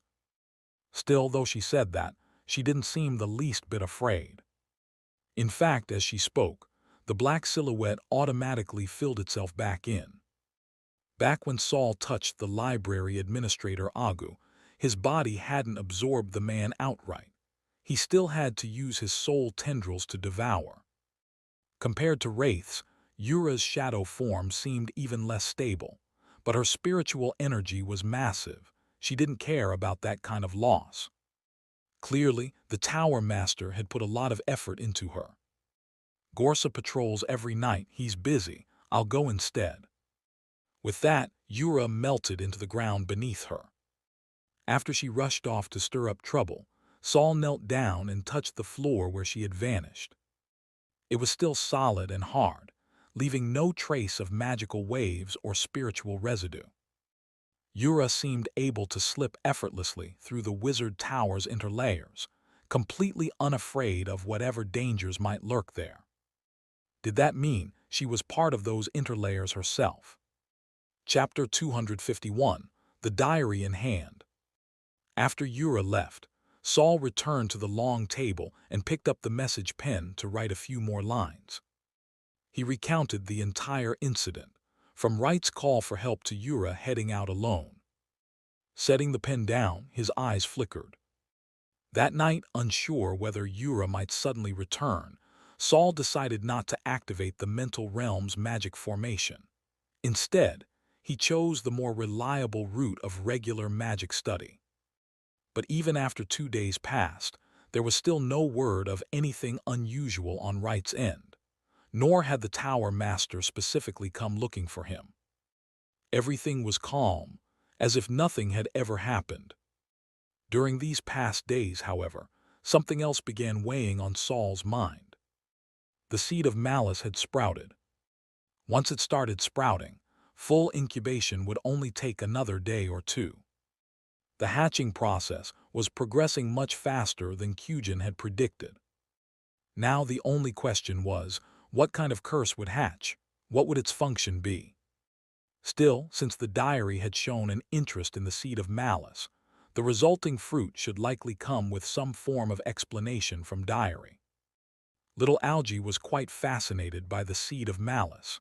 Even though Saul repeatedly warned him not to eat it, he still loved circling around it constantly. Now that Saul was certain the situation with Wright wouldn't affect him, at least for now, he finally restarted the mental realm formation he'd put off for a few days. He had specially prepared magic pigments most favorable to the drawing of dark element formations, copying the entire design from segmented diagrams onto the warehouse floor. Just transcribing and drawing the formation took him most of the day. Then he placed magic crystals one by one onto the magic nodes. Now, all that remained was for him to step inside and activate the formation with his own energy. Since it was his first attempt, Saul didn't modify the formation in any way to avoid disrupting how the mental realm would manifest. All the preparations were complete. All that was left was for Saul to step into the formation and activate it. Before beginning, he gulped down the juice extracted from a grinding sound fruit. Then, with a twinge of pain in his heart, he swallowed a dose of Heart's Guard. Just before starting, Saul glanced at the diary resting on his left shoulder. Today, the diary was bobbing up and down more violently than usual, the rhythm faster too, almost like his own pounding heartbeat. "Are you excited too?" Saul licked his parched lips and took a deep breath. Then he closed his eyes and calmed his thoughts. His soul body began to resonate. Magic surged through his arms and legs, flowing into the formation below. One by one, the magic crystals lit up. Countless dark currents pulsed along the lines, weaving and churning, until they awakened the entire magic formation. All at once, the white walls flared as candle flames leapt high into the air. Tongues of flame licked the walls, leaving behind blackened scorch marks. Behind the rows of heavy shelves, one corpse after another slowly rotated. Their stiff necks creaked and cracked as they turned. Once their heads had turned a full 90 degrees, eyelids opened, revealing pairs of endless black voids. But Saul had no time to worry about the eerie changes around him. In his perception, space began to tremble, the ground cracked, the ceiling collapsed, and rifts tore open across the air. Peering gazes emerged, from above, below, and all around him through the space crack. Even with his eyes shut, Saul felt that overwhelming sensation of being watched, like standing exposed and naked on a stage before a crowd of thousands. Suddenly, time froze. After a long sigh, the sound of shattering glass echoed from all sides. Saul opened his eyes. The earth-shattering scenery before him crumbled and fell away, revealing a deep, sunless darkness beneath it all. He blinked once, and the mirrored shards surrounding him shattered again into mist, scattering into the shadows. Looking down slightly, he saw himself standing atop a massive circular stone platform. The surface was inscribed with the pattern of the mental realm formation. He had successfully entered the mental realm. Saul's first reaction was to look toward his left shoulder. But the diary was gone. His thoughts flinched in alarm, causing the stone platform beneath him to tremble. "Don't panic, stay calm," Saul urged himself in his heart. Maybe it was the grinding sound fruit working its magic, or maybe his own reassurance was enough, but the space around him finally stabilized and stopped shaking. He surveyed the surroundings but didn't spot any sign of the diary. Even when he probed inward with his mental senses, he found no trace of it. This is different from last time. This time, Saul didn't panic. Instead, he began to carefully analyze the differences between the two entries. Last time, not only was my own soul present on the platform, but so were Morden's and the countless souls he had devoured. This time, the platform is completely clean. At the very least, it means no one else is spying from within me. That's a good thing. Saul lowered his head to examine himself, and soon realized that his current appearance matched his physical body in the outside world. In other words, his current soul form had the same light gray skin, the look of his body after undergoing the second round of transformation. Last time, in a moment of crisis, I connected with the diary and managed to make it appear in my hand, but I couldn't open it.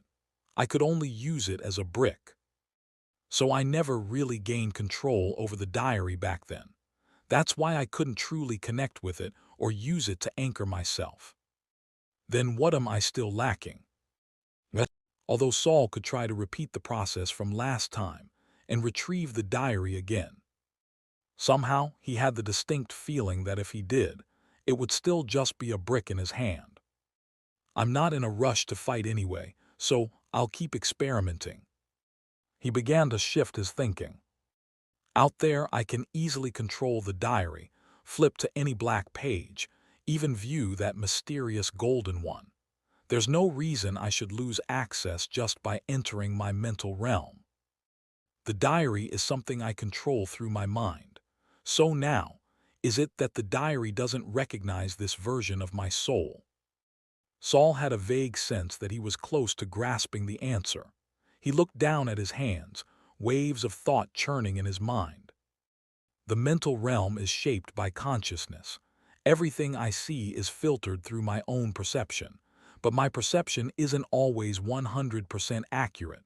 So, he lifted his head and looked straight ahead. After a few breaths, his body began to shift him. His arms and legs stretched longer, bones extended, muscles thickened. His apprentice robes and boots transformed into a white short-sleeved shirt, gray slacks, and a pair of dull, scuffed black dress shoes. At a thought, a half-length mirror appeared before him, reflecting his current appearance. Sure enough, it was his true form.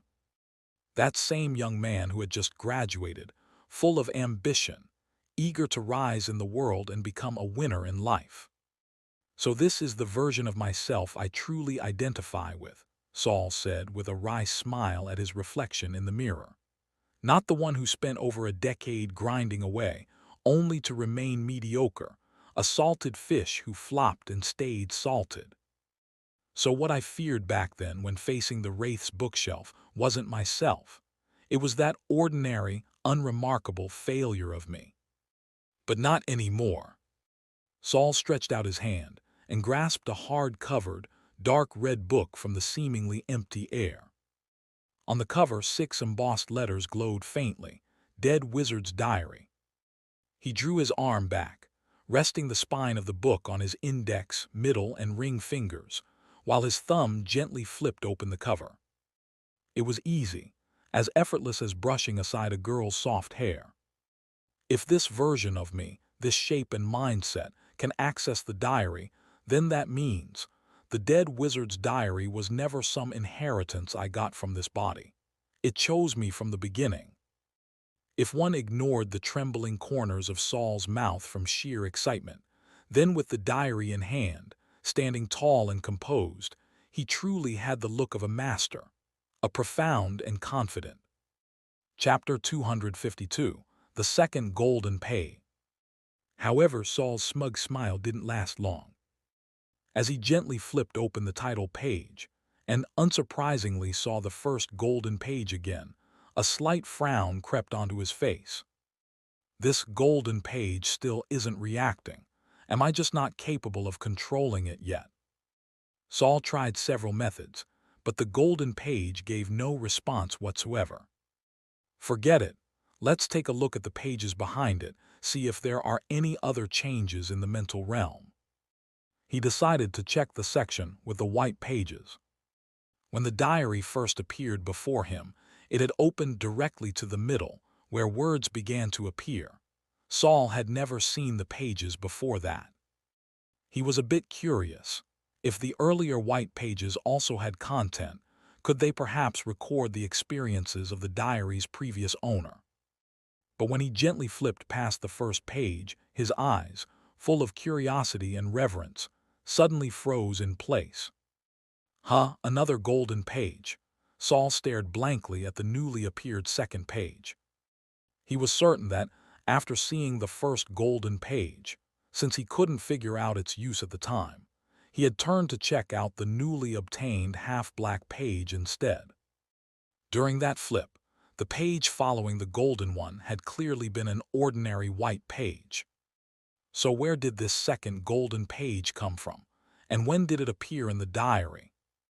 Not only can I still not figure out what the golden pages are for, now there's a second one out of nowhere. When did this one show up?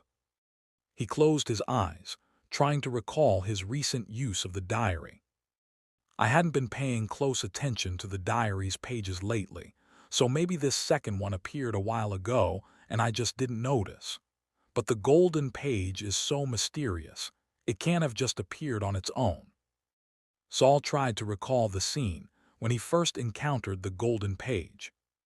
The soul storm, the deep ocean that appeared while he was unconscious, the massive sun above his head that could be traversed. Despite all those strange visions, the real core was that deranged man, Victor. No, not Victor. I almost forgot his name. Saul rubbed his forehead. Oh, right, it's Kismet. That's right. Saul suddenly remembered something. Something he hadn't paid much attention to, and even the Tower Master had overlooked. That guy once sent me a letter.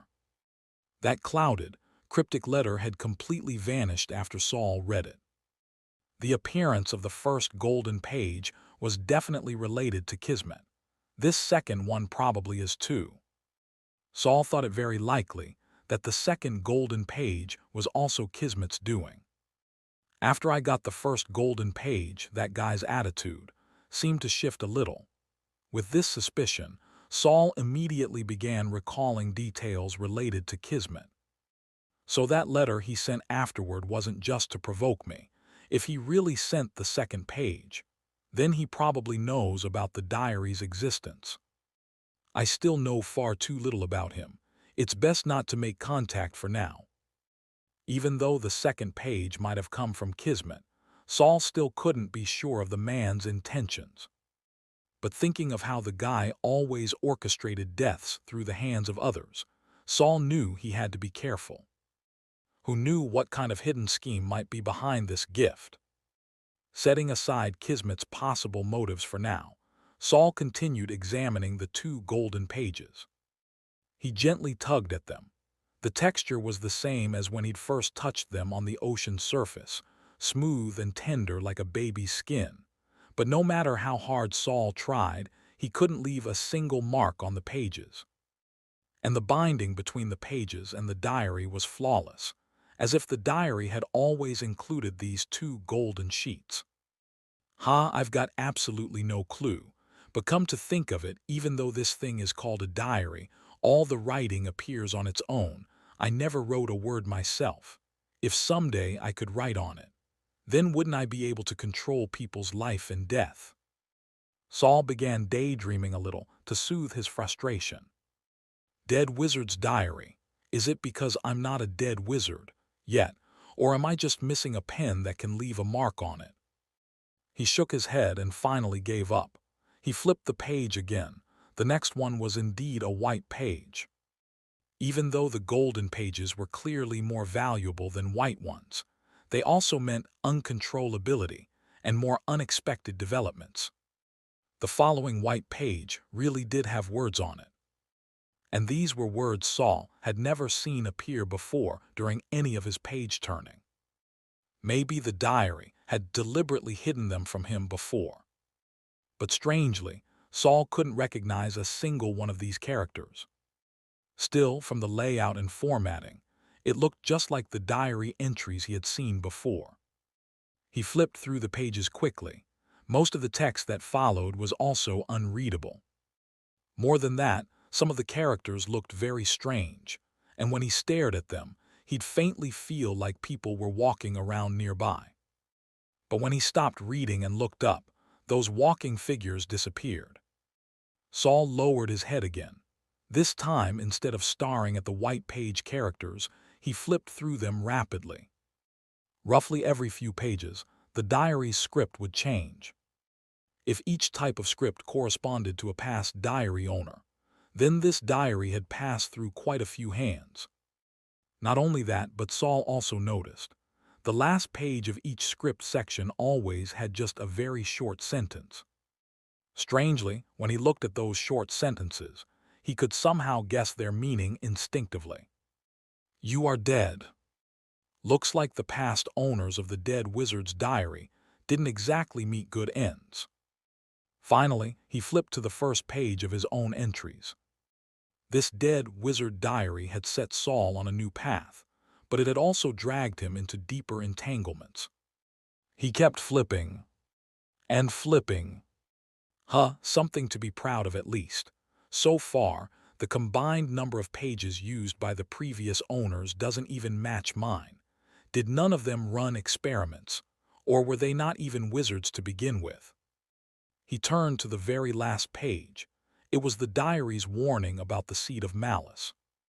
But when Saul tried to turn further, he discovered that despite the thick-looking stack of white pages left, they all flipped by at once, and what appeared before him were black pages. It was as if the diary didn't want Saul to know how many blank pages it had left. Or maybe the blank pages didn't actually have an end at all. Each black page represents a person's souls. This is my mental realm, but the black pages haven't turned into human forms like the souls Morden absorbed. The diary must have altered their shapes. But if the diary can absorb other people's souls and turn them into black pages, then it must consume soul energy in the process. Could that process be reversed? As he thought this, Saul picked up one of the black pages. He figured he could try it out with Herman's page. He started by silently saying in his heart, "Restore Herman to his original soul form," but the diary didn't respond. Then Saul tried channeling his mental energy to command the black page. Still nothing. He frowned. This is the mental realm, and using my mind still doesn't work. If I am consciousness itself, then. He gave the page a slight tug, and the black page actually tore off in his hand, perfectly whole. Then the page started heating up slightly, and the mental feedback to Saul's brain began to grow erratic. It felt like a balloon on the verge of bursting. Saul immediately threw the page away. It landed on the stone platform, and in an instant it expanded, growing longer and larger, its outer appearance even gaining vibrant color. In just a few breaths, the black page actually transformed into the form of Herman. Chapter 253, Master. This Herman looked exactly the same as the one they had seen in Hanging Hand Valley. His body, along with his clothes, was nearly transparent. One could easily see through him to the stone platform on the other side. He looked a little dumb as well, completely unlike the living Herman in temperament. Herman, Saul called his name. Herman did respond to his name, but only in the form of a blank stare in Saul's direction. Although he still retained some consciousness, it's already extremely faint, almost completely dissipated. So it's just as I thought. If I'd kept speaking to the black page with Herman's consciousness back then, it would have vanished just like Bill. Looking at the walking corpse that was Herman, Saul thought of the other page. He quickly tore off the second black page. As soon as the page hit the ground, it transformed into Morden. But Morden's appearance was even stranger. He too was nearly transparent, only slightly more solid than Herman, clearly on the verge of running out of energy and fatting away. But what truly shocked Saul was his body. Morden's upper half appeared normal, but his lower half had 5 human legs. Each leg was a different thickness and size, clearly taken from different people. Master Morden, Saul asked tentatively. Morden seemed dazed for a moment but quickly snapped to awareness. Looking at Saul, he said with some surprise, "You're Saul, so it was you." He recognized the boy who had once been possessed by him, but after a brief moment of astonishment, he didn't seem angry. "Although I was communicating with you back then, my consciousness was muddled. I didn't remember dying, nor the experience of turning into a wraith." Morden looked down at his hand. "Even now, I can feel that I'm being controlled, only granted a moment of mental freedom." He looked at Saul, eyes filled with complicated emotion. Then, all of a sudden, he changed the way he addressed him. "Your power is even stronger than I imagined. I'm just a second-rank apprentice right now. I'm not as strong as you think." Saul didn't elaborate. The contents of the diary were better kept to himself. Seeing that Saul didn't want to say more, Morden didn't pry. After all, he was at someone else's mercy. Whether he lived or died was entirely up to Saul's will. Morden made a deliberate effort to conceal the fear in his heart. He didn't even want to consider the possibility. If Saul's power had no limits, then could he control all souls? What would that make him? Lord of Death. Or to use the ignorant term a layman might say, God of Death. The moment that thought surfaced, Morden instantly felt his condition destabilizing. The quiet, starlit lights surrounding the stone platform suddenly erupted with an overwhelming pressure of fear. That pressure quickly turned tangible, making Morden feel as though his internal organs were about to be crushed. Saul narrowed his eyes as Morden's face contorted in that brief instant. Master Morden. Morden jolted violently, as if pulled out of a nightmare, and immediately suppressed his thoughts. He understood now. This wasn't the ordinary world. Even one stray thought could summon unspeakable terror. "I'm a little more lucid now than I was before. Is there something you need me to do?" Morden asked, sounding a bit nervous. "Not for now." Saul smiled and lowered his head, tearing off the page that belonged to Agu. Agu materialized even faster than Morden.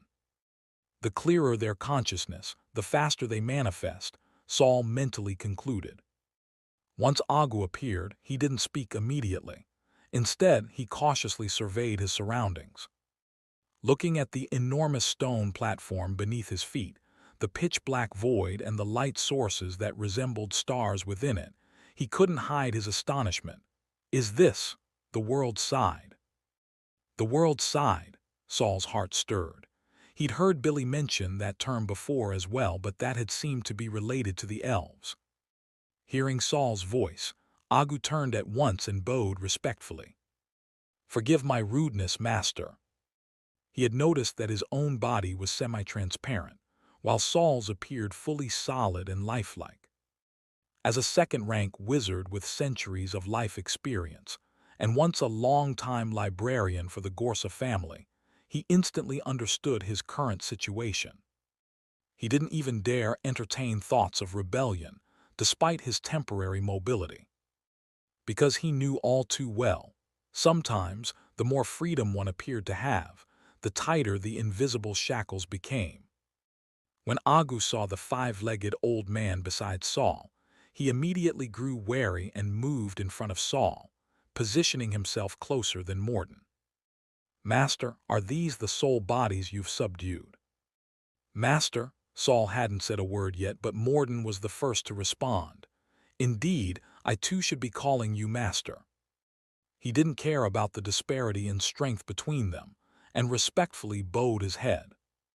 Then the dazed Herman standing off to the side suddenly followed suit and said, "Master." Saul opened his mouth, originally intending to tell them the title wasn't necessary, but the words caught in his throat. There was no need to correct them. Let them imagine whatever they want. From his past life experience, he knew self-suggestion was the most terrifying thing of all. Agu and Morden, the two most conscious ones, met each other's gaze. A subtle spark flared between them. Noticing this, Saul's lips curled slightly upward and thought, "Master isn't wrong. After all, their survival or demise lies in the palm of my hand." Ignoring the silent rivalry between the two beside him, Saul turned toward the vacant-eyed Herman. "I have a bad feeling that if I don't do something now, he'll be gone before I get the chance to ask anything." It seemed as if a humanoid soul also consumed energy. Herman was even more transparent now than when he first appeared. His hands were almost invisible. And just from saying that one word earlier, his body had already started showing signs of collapse.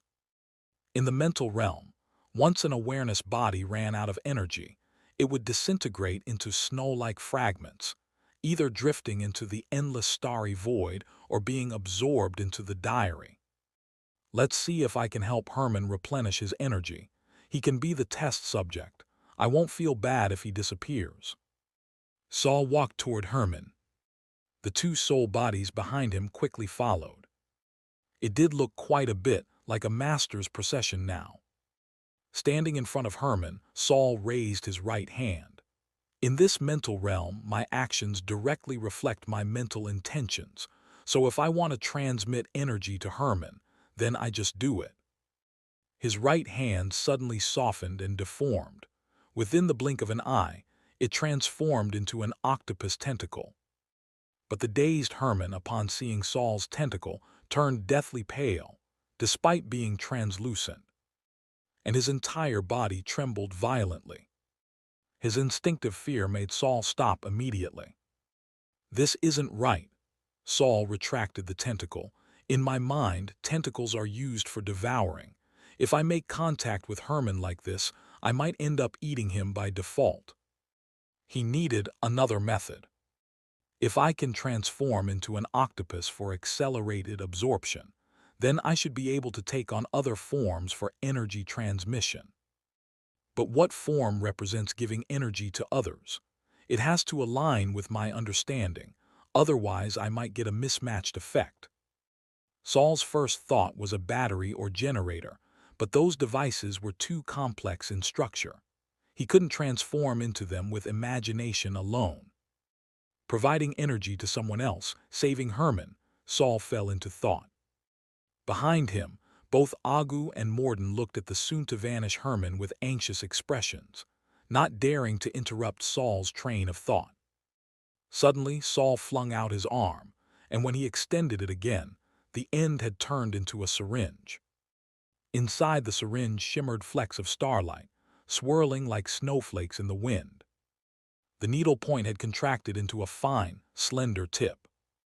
Watching Saul's arm morph twice, Morden and Agu exchanged a glance, hearts in turmoil. The master can alter his soul form at will. Doesn't he fear alienation or contamination? Alongside their disbelief came a deep, soul-level dread.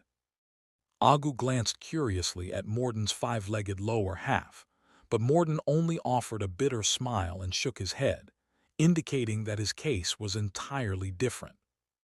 Chapter 254, The Half-Bodied Female Soul.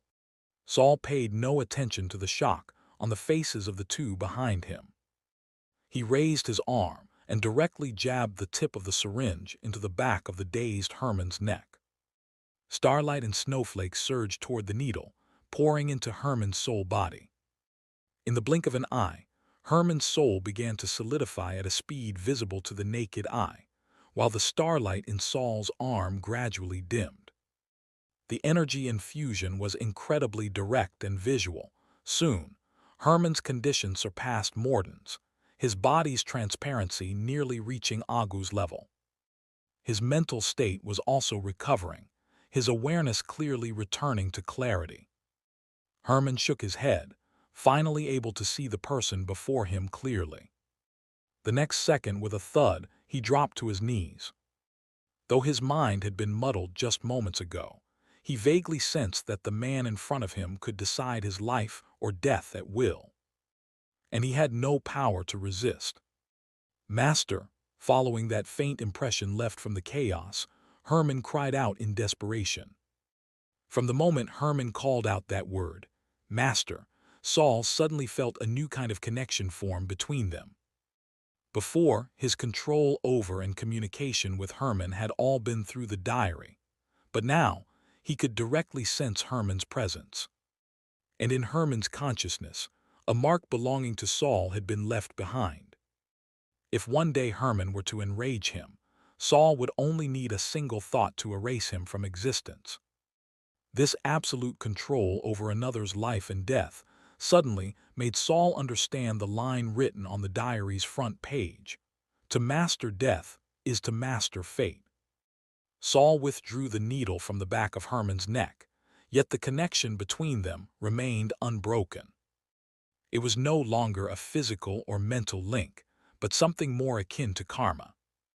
"Stand up," Saul flicked his wrist, feeling that he hadn't spent much energy. For a pure soul like Herman, not much power was required. Herman bowed deeply again, before finally getting up from the ground. Saul turned to Morden and Agu. "Which of you is next?" Morden and Agu weren't sure what Herman had just gone through, but they could see clearly that he had completely submitted. Saul's new right arm didn't just save Herman, it seemed to have infused something into him. But now, even if they feared whatever was inside Saul's arm, neither Agu nor Morden could afford to refuse. Refusal meant death, and neither of them wanted to die. During a brief moment of silence, Agu's mind had already run through countless thoughts. "If I accept Saul's energy infusion, I may never regain my freedom again." Despite that, he stepped forward before Morden. "But if I truly acknowledge him as my master, that might not be a bad thing." Not to mention the strange book Saul held. Just Saul's ability to casually alter his form within the mental realm was enough to utterly astonish him. In the wizarding world, mental instability was the #1 cause of contamination. That's why, even though wizards were always experimenting on their physical bodies, every single one of them strove to maintain mental stability. Who was the last one to mess around with their soul form? Agu's eyes burned as he stared at Saul. Oh right, those elves who screwed themselves into oblivion. He took another step forward, preparing to speak, when suddenly, thud thud thud thud thud, 5 rapid thumps echoed from beside him. He turned and saw Morden drop to his knees right where he stood. Because of how determinedly he knelt, and the fact that his 5 legs weren't quite coordinated, the sound repeated over and over as he hit the floor. "Master, please bestow your blessing upon me." That word, blessing, sounded far more dignified than energy infusion. This guy talks like some highbrow scholar, and his skin is thicker than a wall. Agu's mouth twitched. That dumb kid kneeling and calling him master was one thing, but you too. Because he was a step too late, and his attitude wasn't quite as earnest, Agu never actually knelt or called Saul master.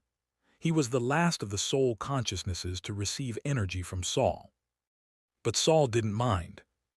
He noticed that while Morden had also called him master, it lacked the heartfelt sincerity Herman had shown. Still, it didn't matter. Saul had successfully established a connection with Morden.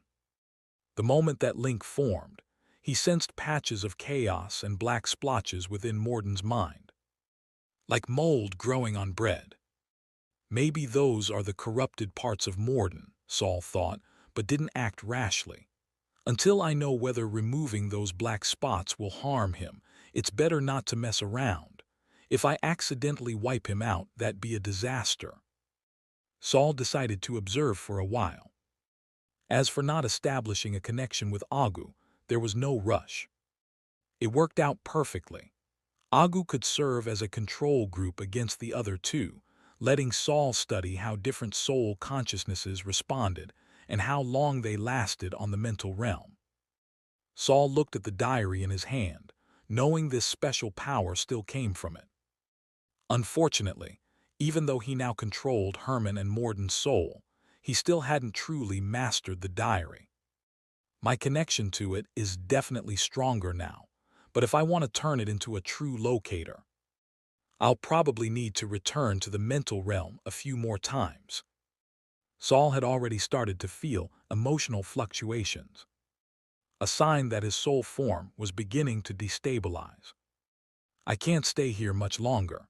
Saul quickly looked toward the final black page. Or rather, 2/3 of one. This 2/3 of a page was something Saul had picked up in the Ralph manor. Perhaps because it had been damaged from the start, the soul of this incomplete page had never spoken. Can I tear this one off too? Saul reached out and tried to rip the page free. There was no resistance. He easily tore the half page out and tossed it onto the ground. The moment it landed, the black page underwent violent changes. When Morden and the others had turned from pages into human forms, it had been like melting ice and snow, quick but gentle. This one, though, was totally different. As soon as it hit the floor, it exploded like a bomb, stirring up an enormous commotion. Within seconds, it formed the shape of a woman, or rather, half of one, because this woman had no lower body.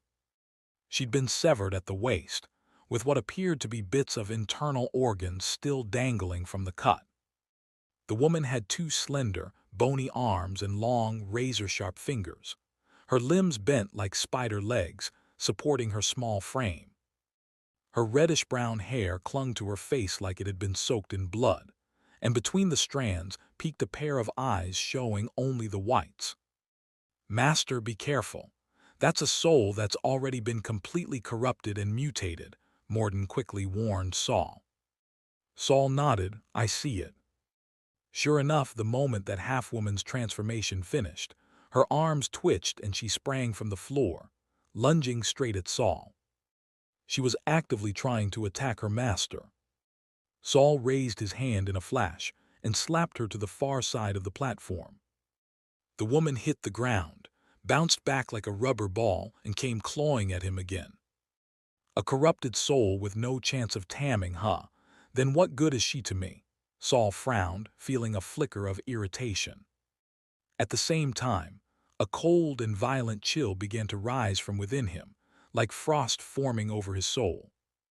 Inside the mental realm, the circular stone platform began to tremble, Cracks split the ground, and the surrounding starlight started to flicker wildly. The other three soul consciousnesses noticed the change too. Once the starlight began to pulse, they all felt an overwhelming sense of impending annihilation. Yet that half-bodied woman still had the strength to attack Saul again. Watching her scramble back up after being kicked away, Saul's arm blurred for a moment, then reappeared as an octopus-like tentacle. As she leapt into the air, he whipped the tentacle out like a lash. The nimble appendage coiled around her body and slammed her hard into the floor. Chapter 255, The Restless Corpse Horde. The half-bodied woman with spider-like arms and fingers smashed face-first into the ground, letting out a tremendous crash. A massive fissure split across the stone platform, shaking it even more violently. The half-bodied monstrosity ceased all movement, seemingly shattered to pieces. However, as she was a soul entity, there was no grotesque scene of flesh and blood. Out in the real world, this woman might have been terrifying, but within Saul's mental realm, dealing with her was a breeze. The three nearby consciousness souls watching from the side all shuddered simultaneously, as if they were the ones who'd just been slammed into the stone slab and shattered. Having suppressed the now completely corrupted consciousness soul, Saul's expression remained dark. A thin layer of white frost slowly crept up his skin, echoing the madness gradually overtaking his eyes. Not far away, Morden sensed something was wrong and immediately called out, "Master, please calm yourself. Your current state isn't right." Saul immediately turned his gaze on Morden. The chill in his eyes sent a shiver down the latter's spine. But that coldness quickly receded, restoring a faint trace of warmth. Saul blinked once, forcing himself not to be swayed by rage. The juice of the grinding sound fruit isn't strong enough. Relying on my willpower alone to stay here is too risky. Any moment, I could lose control.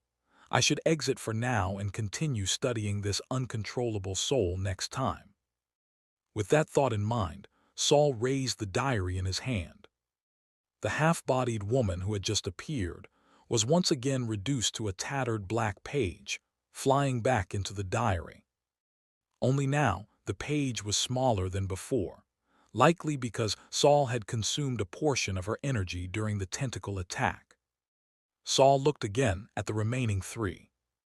The three of them immediately understood, transforming into streaks of black light and returning to the diary, becoming black pages once more. The stone platform beneath his feet stabilized again, but the starlight surrounding them continued to flicker rapidly. That starlight more and more resembled countless pairs of eyes, blinking furiously, as if trying to transmit some kind of message. The starry sky that made the other conscious soul uneasy, however, appeared like a serene and wondrous sky to Saul. Gazing into it filled him with joy and calm.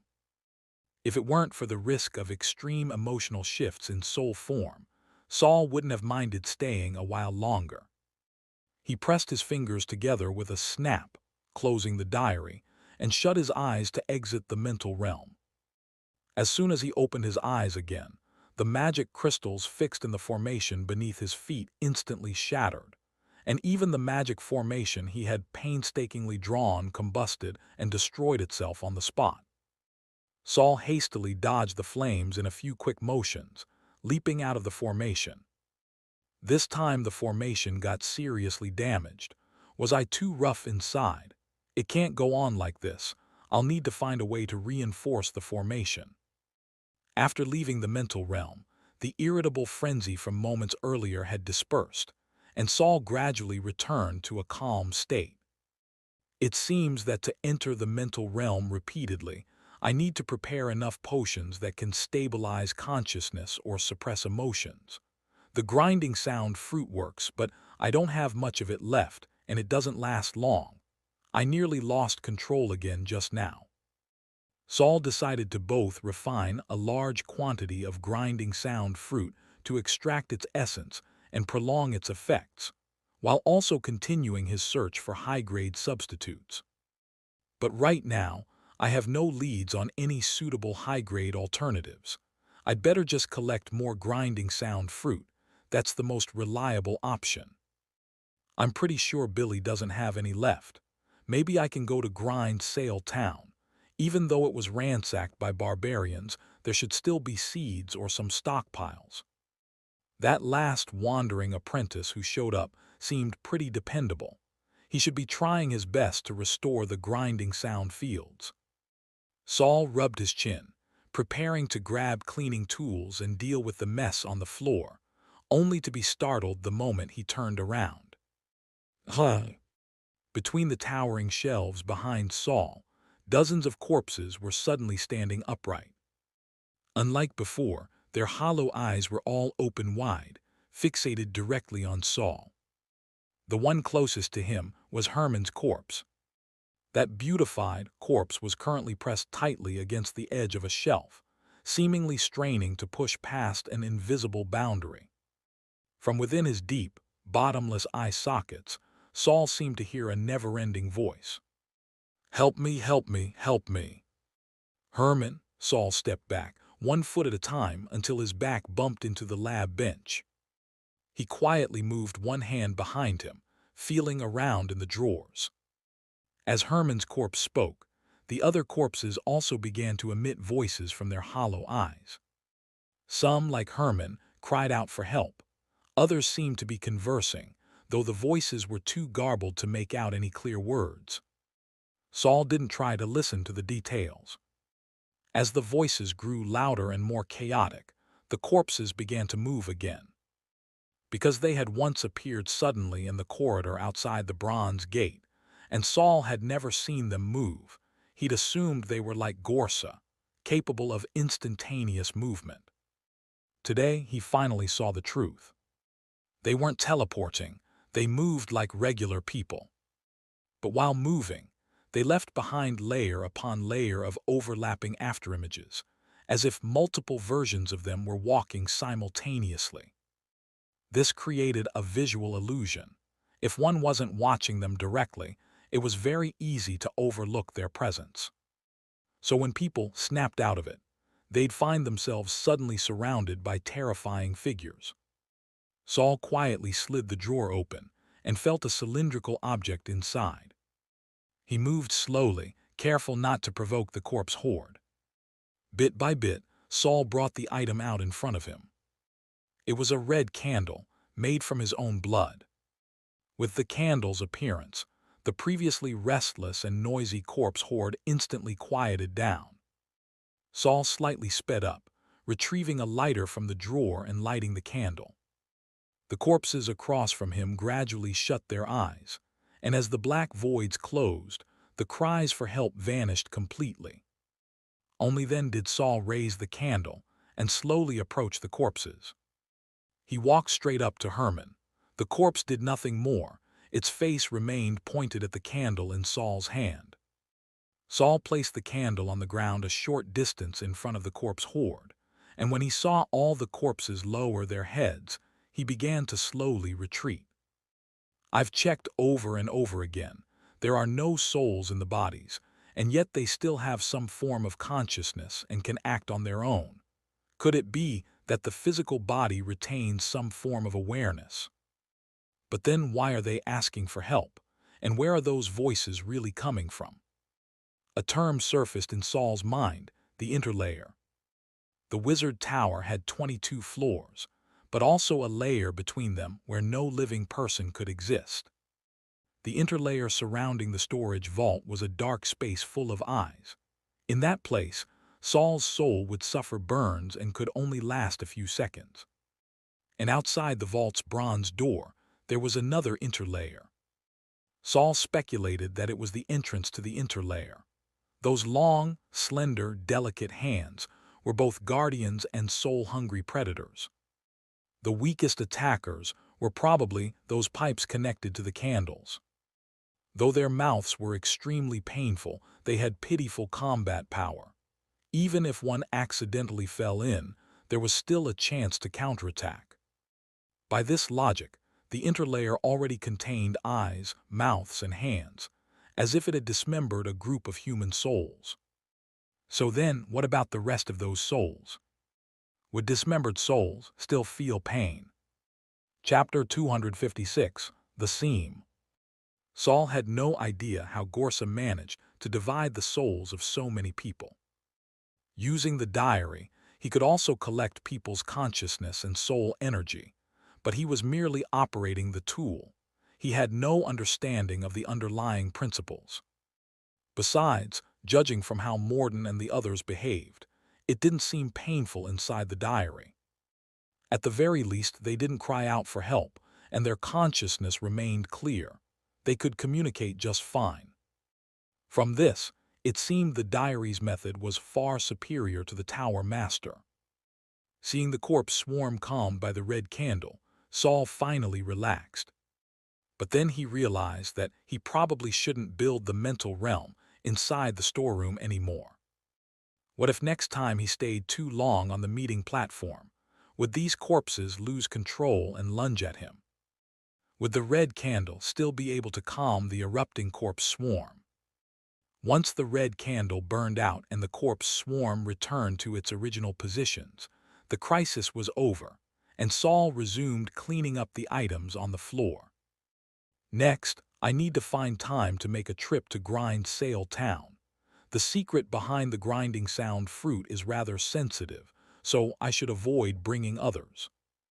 Saul shook his head. Still, I'll need to bring a driver. I can't drive a carriage, and more importantly, I don't know the way. A person suddenly came to mind. A coachman with a white mushroom growing from the top of his head. Once I've solidified the soul armor spell into my mental body, I'll head to Grind Sale Town. However, by the time Saul actually left the Wizard Tower and set off on his journey, a month had already passed. Originally, he was supposed to leave half a month ago, but the day before departure, he discovered that the seed of malice he had planted had borne red fruit overnight. According to the cultivation method Kujin had taught him, this meant the curse had matured. As long as he extracted the fruit and activated it with magic and blood, he could obtain a curse under his control. This was the advantage of hatching a curse with a seed of malice: lower risk, though the chance of getting a powerful curse also decreased. However, since this particular seed had been rated by the diary as a door through which a new world may be glimpsed, Saul naturally postponed his trip. But after spending several days catalyzing the fruit, what he got in the end was something very strange. So strange, in fact, that even the diary gave only a single explanation. August 11, year 316 of the lunar calendar, clear skies. This is a seam. You may hide inside it and secretly observe the outside, or crouch outside it and secretly observe within. In truth, the diary didn't even need to explain it. When Saul marked the curse with his mental imprint, it transmitted some vague information to him the moment it was born. Curses were different from magic. They were a more dangerous form of energy manipulation. Although curses cultivated through seed of malices were much safer. If their master behaved in extreme ways or violated the curse's principles, there was still a risk of backlash. The information conveyed by this curse was, seem a defensive curse, good for hiding and spying. Saul looked down at the two thin pieces stuck together in his hand, no more than 10 centimeters long, and fell into thought. They looked like tightly pressed lips. Front and back they looked exactly the same. Nothing like the bloody or terrifying curses Saul had imagined. He played with the seam in his hand for a moment, then suddenly pressed it onto the wall of the storeroom. The seam stuck immediately and didn't fall off. Its appearance changed, too. What had looked like lips now resembled an ordinary crack in the wall. So well hidden. Like this, no one would notice anything unless they were specifically investigating. Saul reached out and tried to pry the crack open. As he applied force, the seam parted slightly, revealing a darkness within. He leaned closer, but couldn't see anything through the gap. Does it need a special activation? Or, Saul thought for a moment, then imitated a peeking posture. He placed both hands on either side of the seam and slowly brought his head close, pressing his right eye to it. This is what you call peeking, right? Sure enough, as Saul's eye met the seam, the dark screen inside lit up suddenly like the opening of a film. Saul had thought that through the seam, he might see Senior Haywood in the next room, or maybe the eyes lurking in the interlayer of the wizard tower. But to his surprise, what he saw was a lush green meadow. Saul froze for a moment and pulled back slightly. The seam immediately returned to a black screen. He quickly pressed his eye to it again, and once more saw the grassy field. Dewdrops sparkled on the grass, reflecting the sunlight. It was a peaceful, sunlit world. So this spying view isn't the room next door, but rather some unfamiliar, unknown place. Saul kept watch for an hour, and then checked for a few minutes every hour.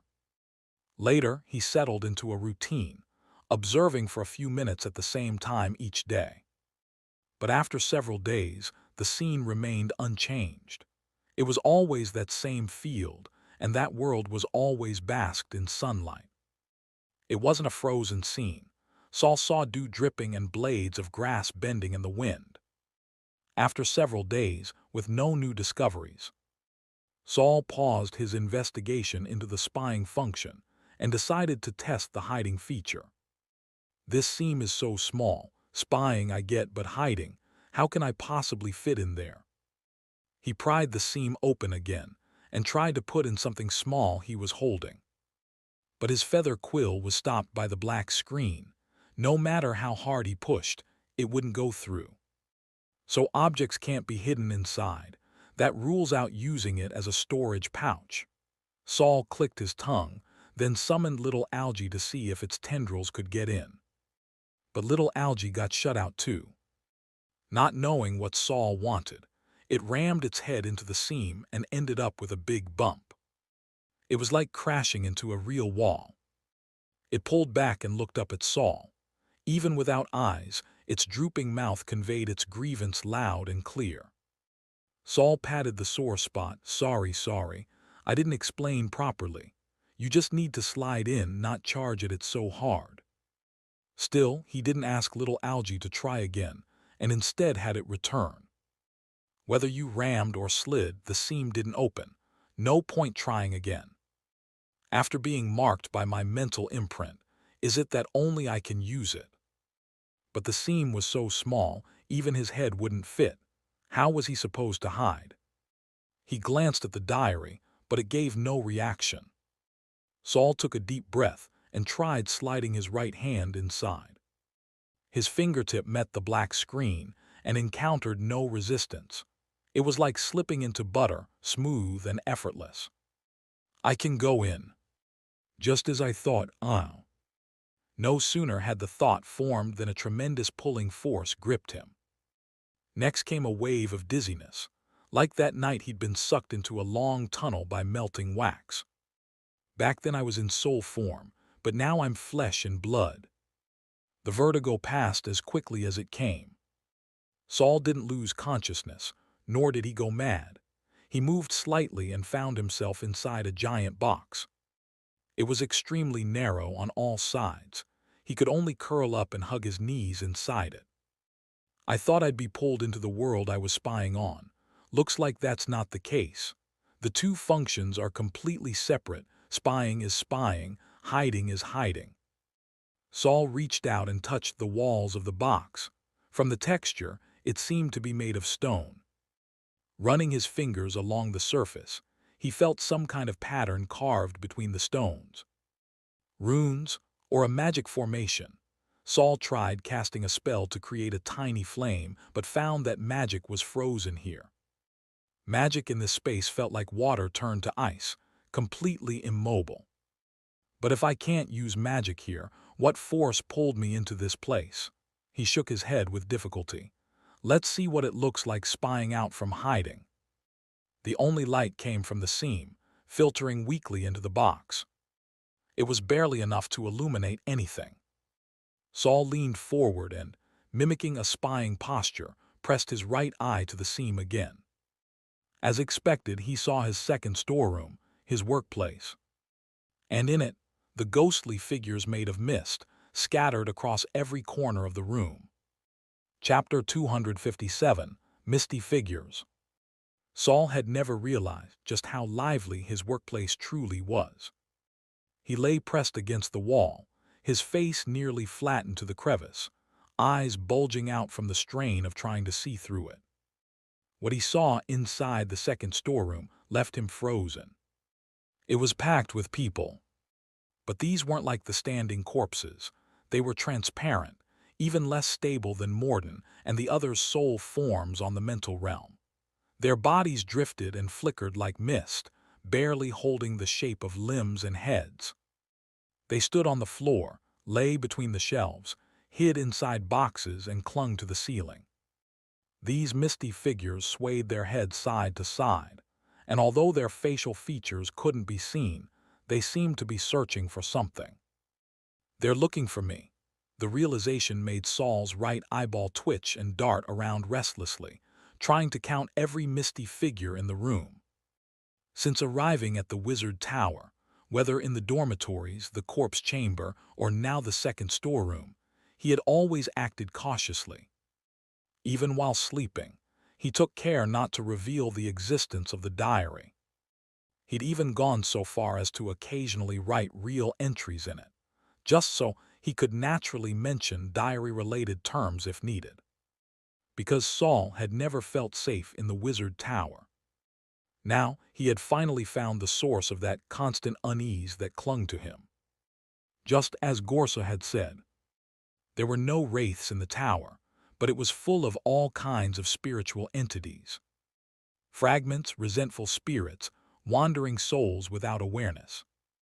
Rather than a wizard tower, it might be more fitting to call it a prison for souls. Every facility here seemed designed to imprison souls and spirits.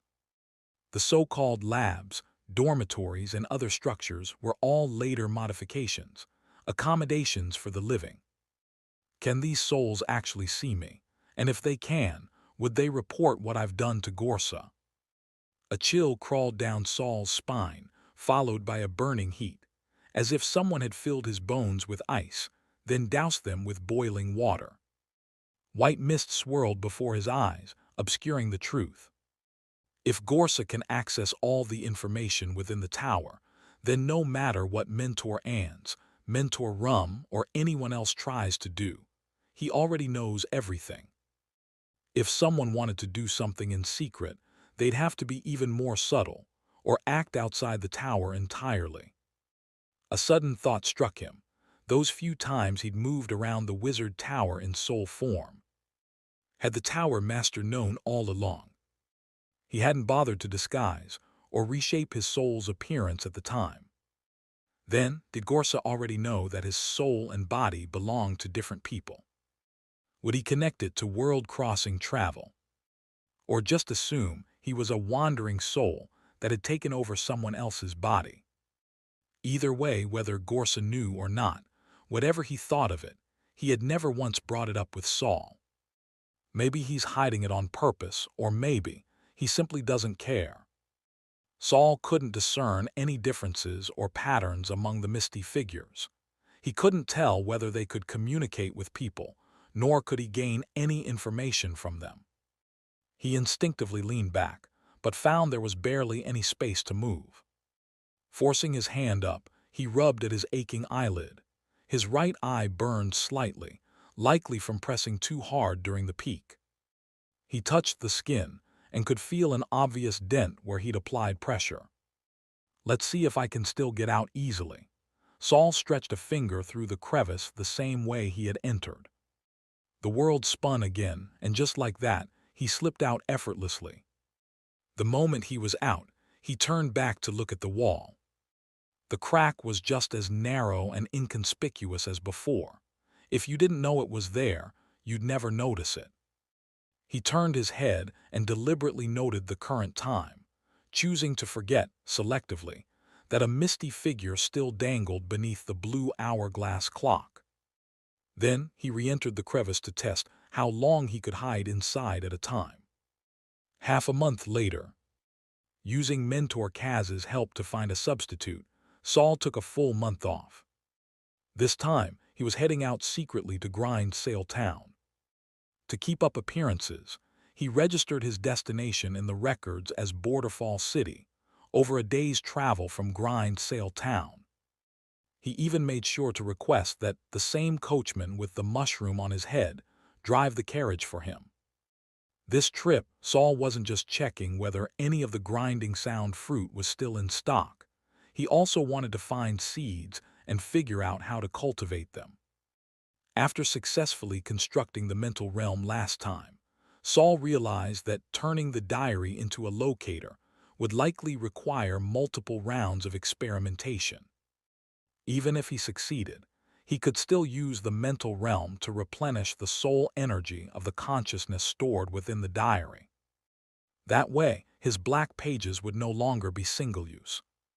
When Saul returned to the Wizard Tower again, wrapped in a gray cloak, he arrived just in time to see a single-passenger carriage waiting at the main road.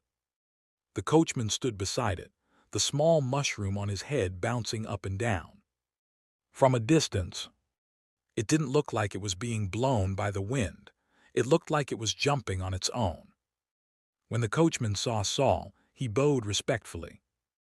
"An honor to drive you again, Lord Saul. This time we might also pass by Black Castle Forest. Are you up for it?" Saul lifted his chin slightly, eyeing the hyperactive mushroom on the coachman's head. "It's no trouble at all, my lord. Thank you for your concern. In fact, this mushroom brought me quite a few advantages. At the very least, no one dares compete with me for your assignments." The coachman didn't mind in the slightest. To make it easier for Saul to observe, he even bent down to give him a better view. "You haven't absorbed that mushroom yet. It hasn't shrunk in quite a while," the coachman murmured, gently touching it, "but I've gotten used to it." His expression was tender, as if he were stroking a child instead of some strange mushroom. Saul squinted at the mushroom. In his semi-immersive vision, the mushroom's activity level was extremely high. It didn't behave like a normal plant at all. Its vitality was more akin to that of an animal. But the coachman showed no signs of mental disturbance. The two of them seemed to have reached a kind of symbiotic balance. Still, sharing a body with a mushroom, what might that mean for the coachman's future? Saul couldn't say. "If you want, I could help you get rid of it."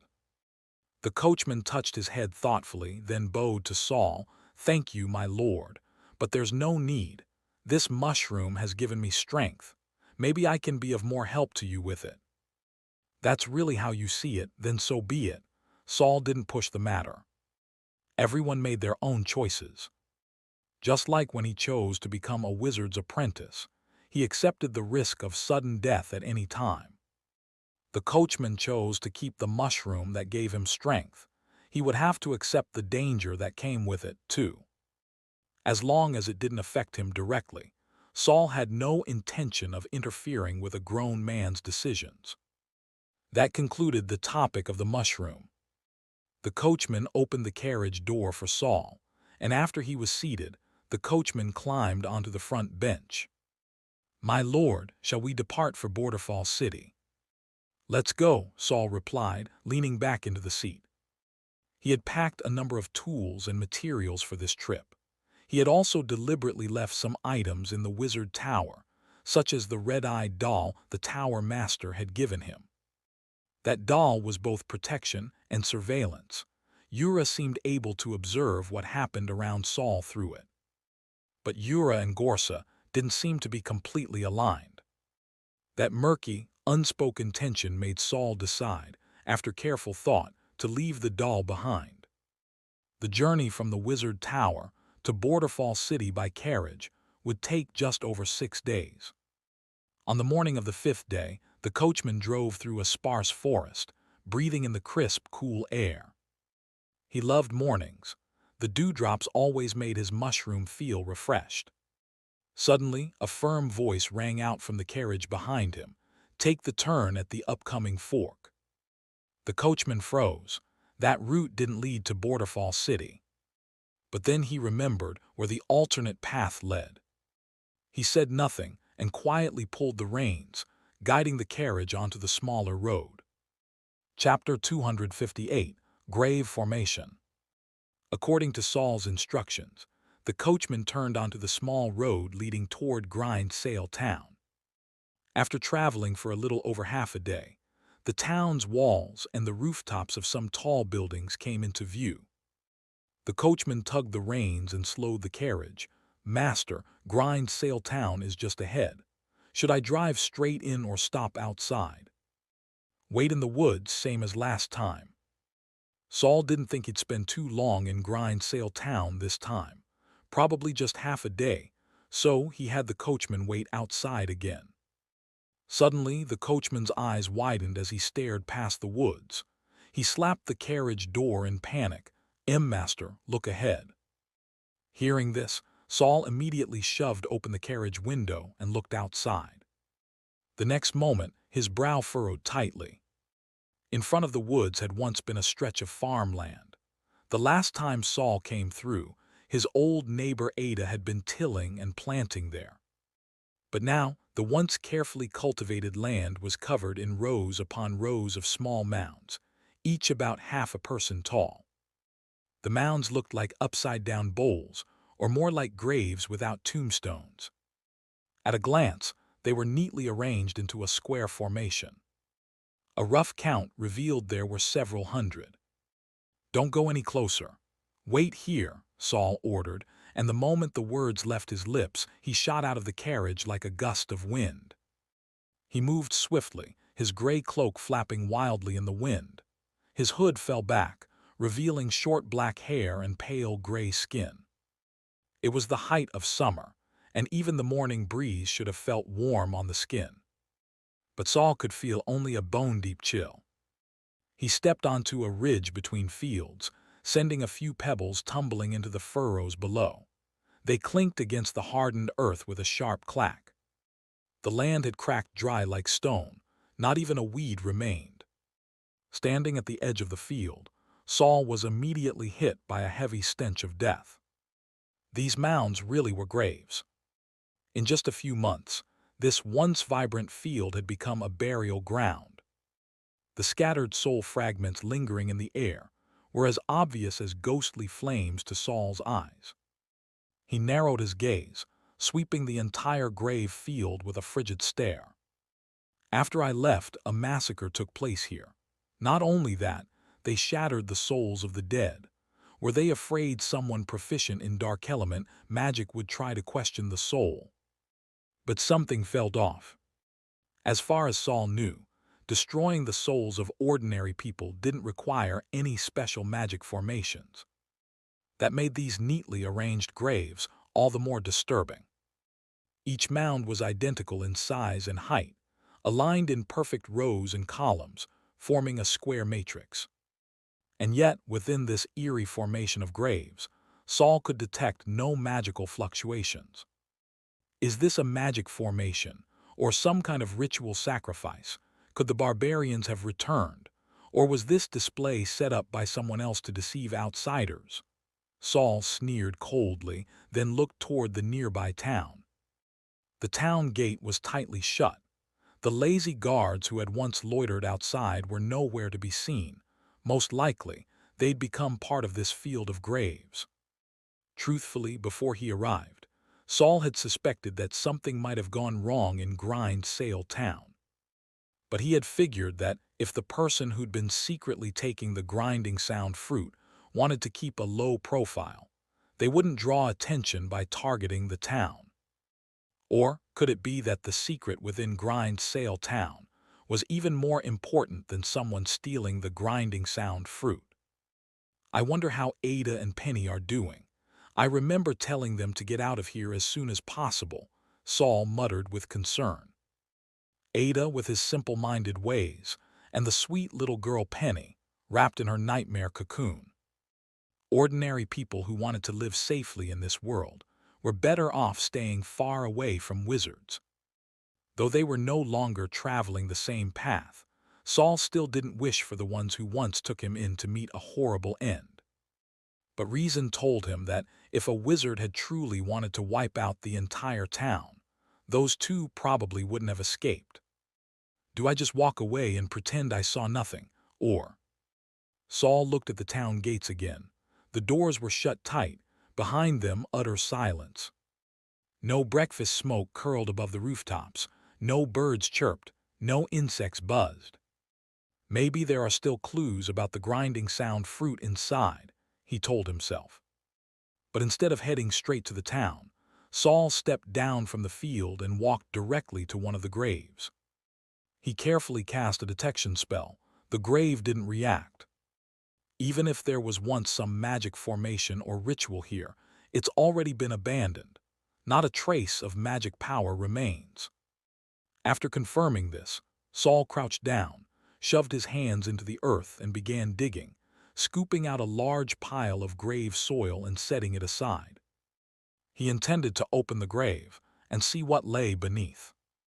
"Master, please let me handle this kind of work," called the coachman from afar, standing on tiptoe to watch and panicking when he saw Saul digging with his bare hands. But Saul didn't even turn his head. He simply raised one hand to signal the coachman to stay back and continued digging. His body had been enhanced. His skin now looked human again, but his strength and toughness far exceeded that of ordinary warriors. Digging barehanded was effortless, faster than using a shovel. As for why he didn't use magic, he was afraid that the energy from a spell might destroy any hidden secrets. After a few minutes of careful digging, he cleared the grave and uncovered a bundle. It was wrapped in a tattered garment, soaked with fresh red blood. The blood still bright, as if it was spilled just now. This grave formation really is strange. Judging by the size of the bundle, it definitely wasn't a complete corpse. Saul frowned and opened it. Inside were chunks of flesh, so fresh they could have been placed on a butcher's counter at the market. Saul used the cloth to carefully move the meat aside. Beneath the flesh he found an eye. Dismembered. It was starting to look more and more like the work of barbarians. Saul stood up and went to inspect other graves. He chose them at random, some near the center, some at the edges. Every grave contained flesh wrapped in a simple garment. In one grave, Saul even found 3 severed hands. From the shape and size, they clearly came from 3 different people. At this point, Saul could be almost certain the flesh in each grave didn't come from the same person. The victims had not only been dismembered, they'd been mixed and buried together. Saul rewrapped the limbs in their original cloth and returned them to their graves, but didn't immediately cover them up. He returned to the ridge and stood there silently for a long time. Then he finally raised a hand and summoned Mage Hand, using it to brush the soil gently back over the graves. There weren't any magical artifacts or formations buried beneath the graves. Was this all really just someone using human remains for an art installation? There was nothing more to learn from the graves. Saul decided to enter Grind Sale Town. Using a cleanse spell, he removed the dirt and dust from his body and hands. Then he pulled up his hood and walked slowly toward the town. But just as he got within a dozen meters of the town gate, it suddenly creaked open a crack. An old man poked half his body out from behind it. His hair was wild and greasy, his face smeared with grime, yet Saul instantly recognized him. The mad old man. Saul hurried forward, but the man thrust out a skinny, withered arm and gestured. "Go back," he said. "Don't come in." Naturally, Saul wasn't about to leave just like that. He stepped forward. "Mad old man, you're still alive. What about the others, Ada and Penny? What happened to them?" The old man trembled all over. He raised his head and looked at Saul, his face a tangle of emotions, eyes gradually filling with madness. "I told them, we shouldn't have made a deal with the barbarians, shouldn't have, the village is gone. Everyone's dead, the village is gone. Everyone's dead." Before Saul could say anything else, the old man suddenly darted back inside and slammed the gate shut with a bang. Saul walked up to the gate, put a hand on it, and was just about to push when he heard it. A sound like rushing water. Whoosh, whoosh, whoosh. Grindsail Town was located in the northern desert, where water was scarce. Saul remembered clearly there were no rivers in the town. So where was the sound of the tide coming from? Chapter 259, Dragging Someone into the Water. Inside the small town located in an arid region, the sound of surging tides suddenly echoed out. Combined with the eerily tidy graveyard outside the town, it made Saul furrow his brows and fall into deep thought. This town has been targeted by someone. Is the secret behind the grinding sound fruit really that complicated? Since it concerned the idea of turning the diary into a locator, there was no way Saul would give up easily. After considering for a moment, he decided to take the risk and enter the town. However, just as he placed his hand on the town gate again, the diary, which had remained quiet, suddenly floated out from his left shoulder. Lunar calendar, year 316, September 1st. Rows of orderly graves. Don't they look like a neatly written invitation? You are invited to witness a grand farewell in an uninhabited town. But in your weakness, you stumble behind the curtains and glimpse the blood-soaked truth. Powerless to escape, you are drowned beneath the tides of history and future. The redder the curtain, the more it is dyed in the blood of its actors. And now, you too have the honor of offering your life to the stage. A death warning. Saul quickly withdrew his hand. What the hell happened in Grindsail Town? Just trying to enter is enough to trigger a death warning. If even I would die going in, how is that old lunatic still alive? Was that really the old lunatic I saw just now? Saul closed his eyes.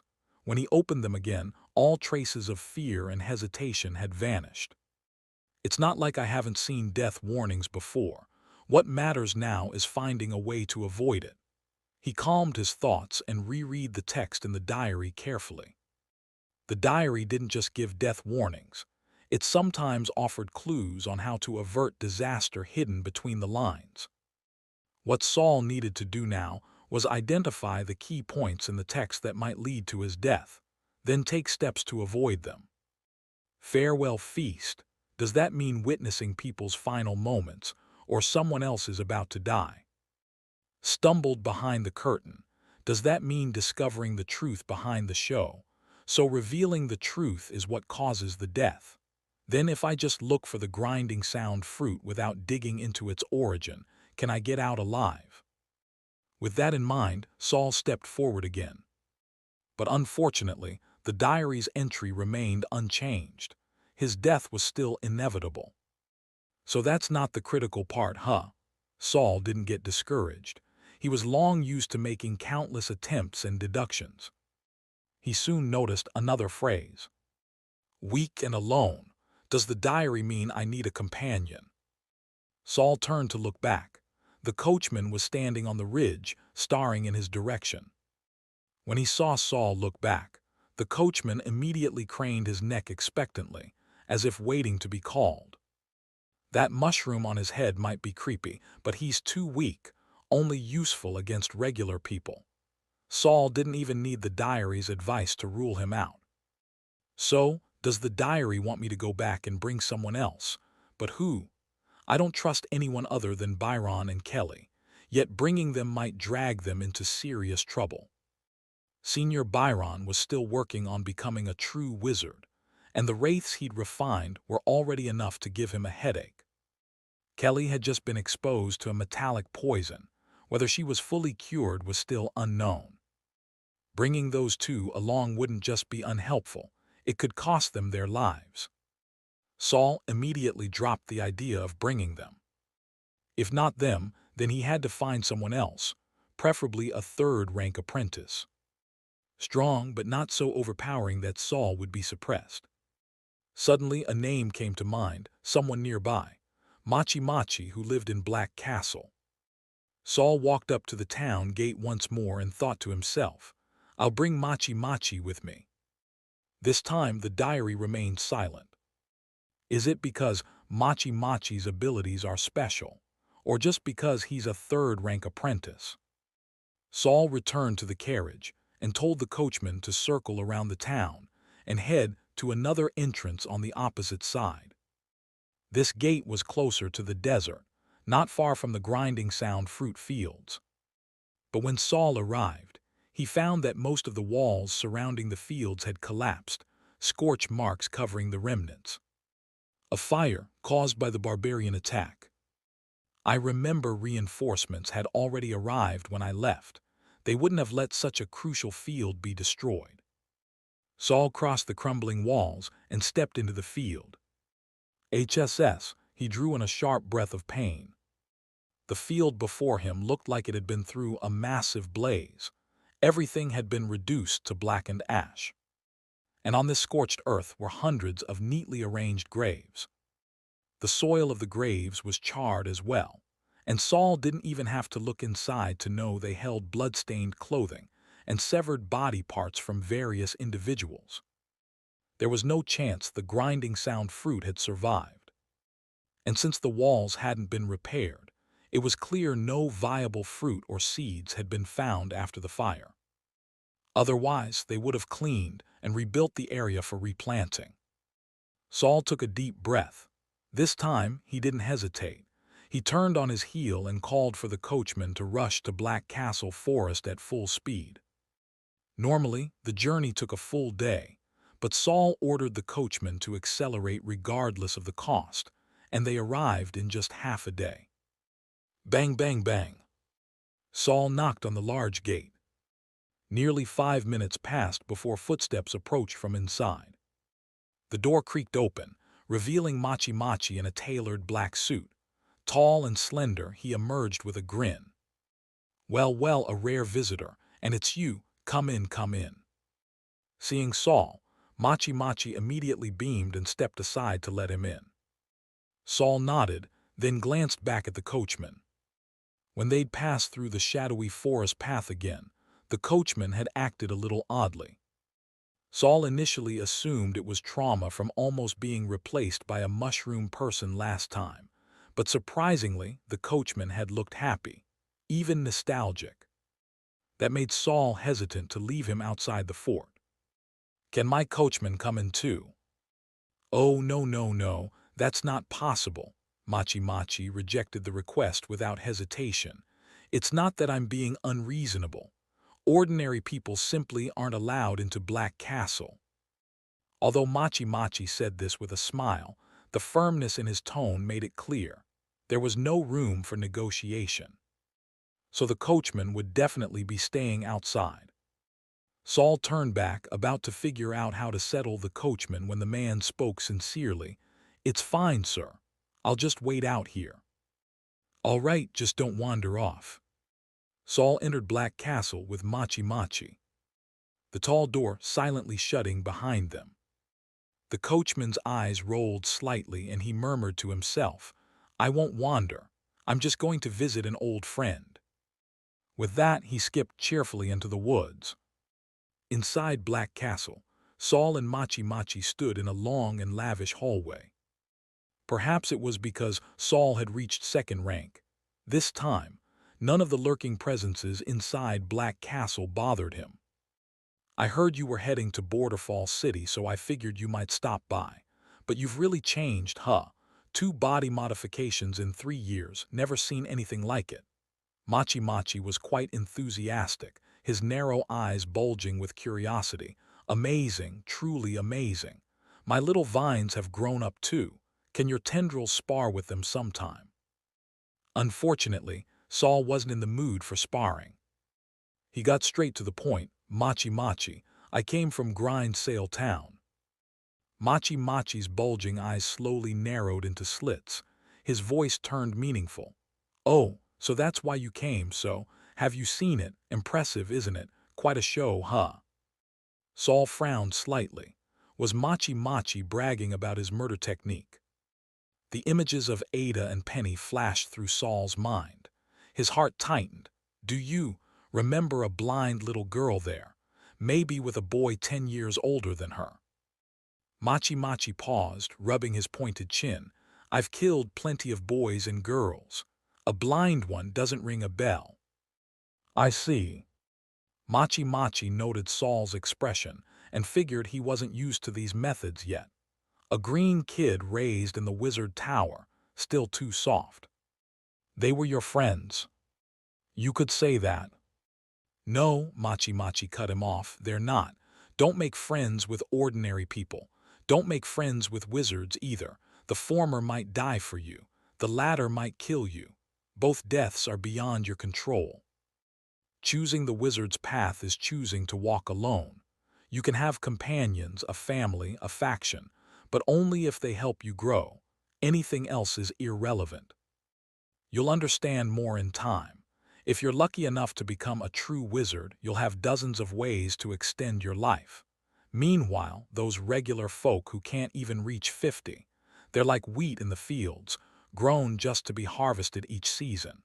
Would you really mourn a single wilted stalk?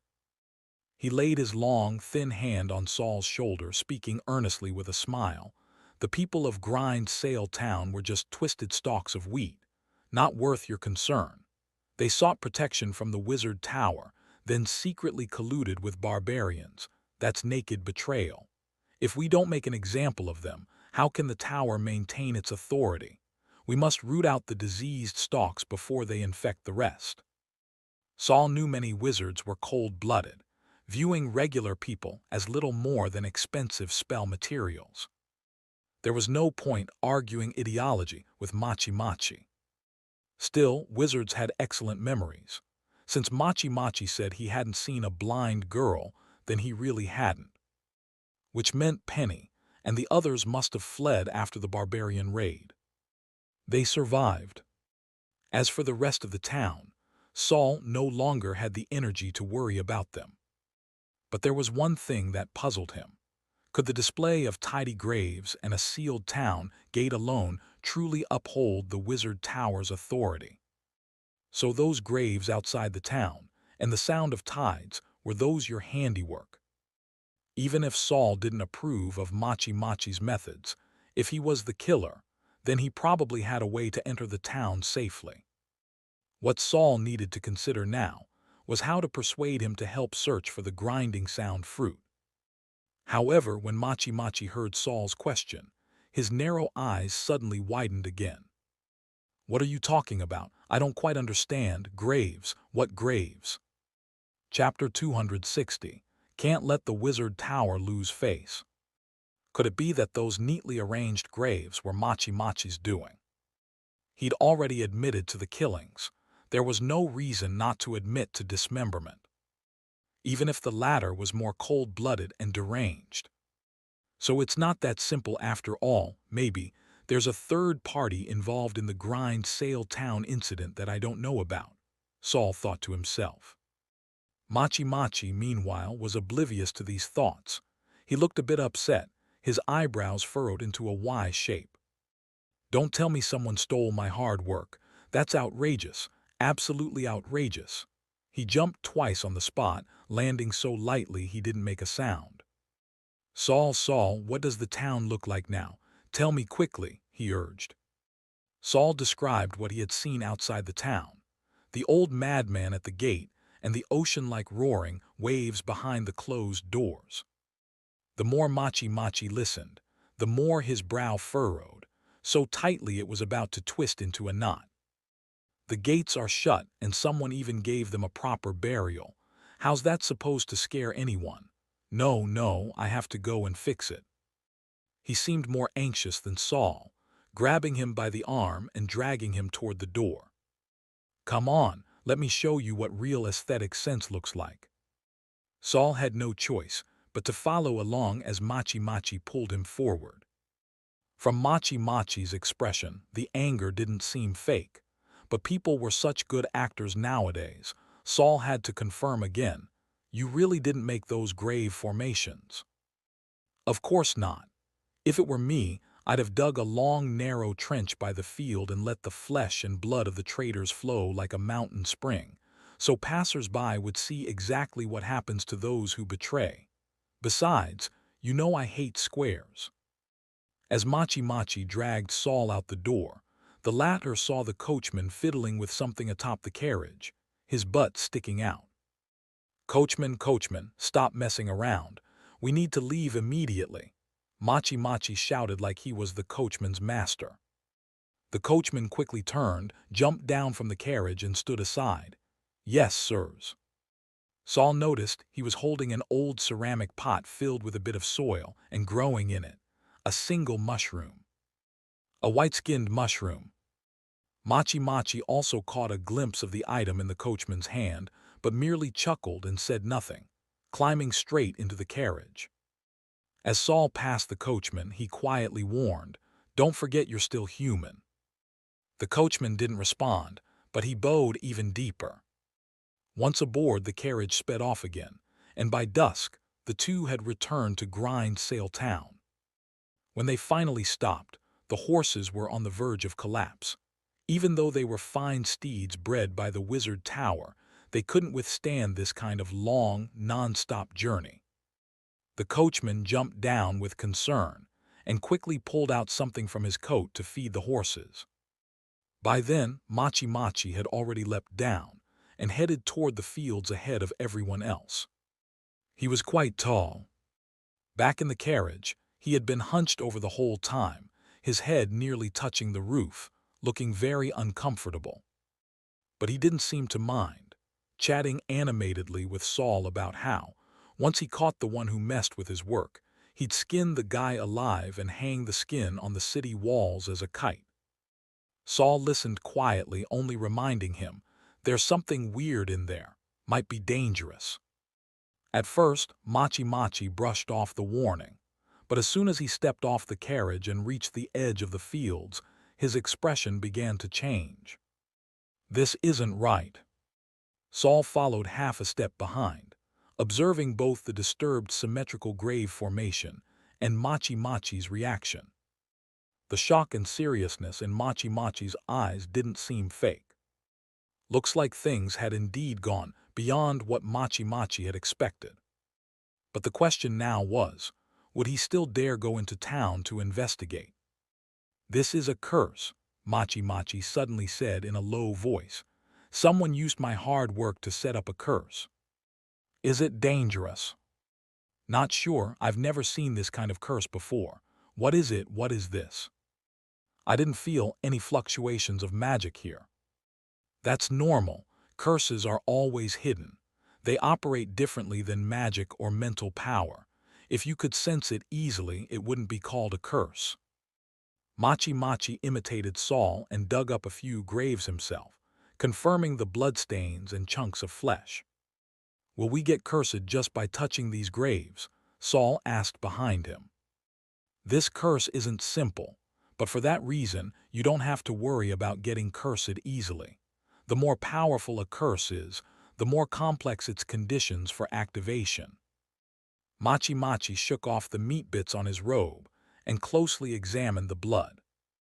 "It's likely a blood-related curse," he concluded. Then, tossing the robe aside, he returned to the ridgeline. "Still, this place doesn't seem to be the origin of the curse, more like part of a supporting ritual and not even a key one." Machi Machi looked toward the tightly shut town gate. "If we want to break the curse, we'll have to go inside." Saul calmly said, "But I feel like it's very dangerous in there. Are you sure you want to go?" Machi Machi's eyes darted back and forth, then he said, "Go in we shall. Since when do wizards fear danger? Someone dared to challenge us at our doorstep. If I don't respond, won't that be a disgrace to the Wizard Tower?" Wizards, of course, feared danger, let alone wizard apprentices. Saul had never believed that wizards were the type to rush headlong into danger like fools. This Machi Machi definitely had secrets of his own. Entering Grind Sail Town might not be about revenge. There was probably something valuable inside. Saul didn't mind. Everyone had their own agenda. Once inside the town, everyone depends on their own abilities. If something happened there, be no one to blame. Machi Machi walked ahead, placing both hands on the gate. This time, the old madman didn't appear to stop them and gave a push. The sound of wood cracking followed. The gate swung open, and a broken bolt fell to the ground behind it. "If you're worried, Saul, you can stay out.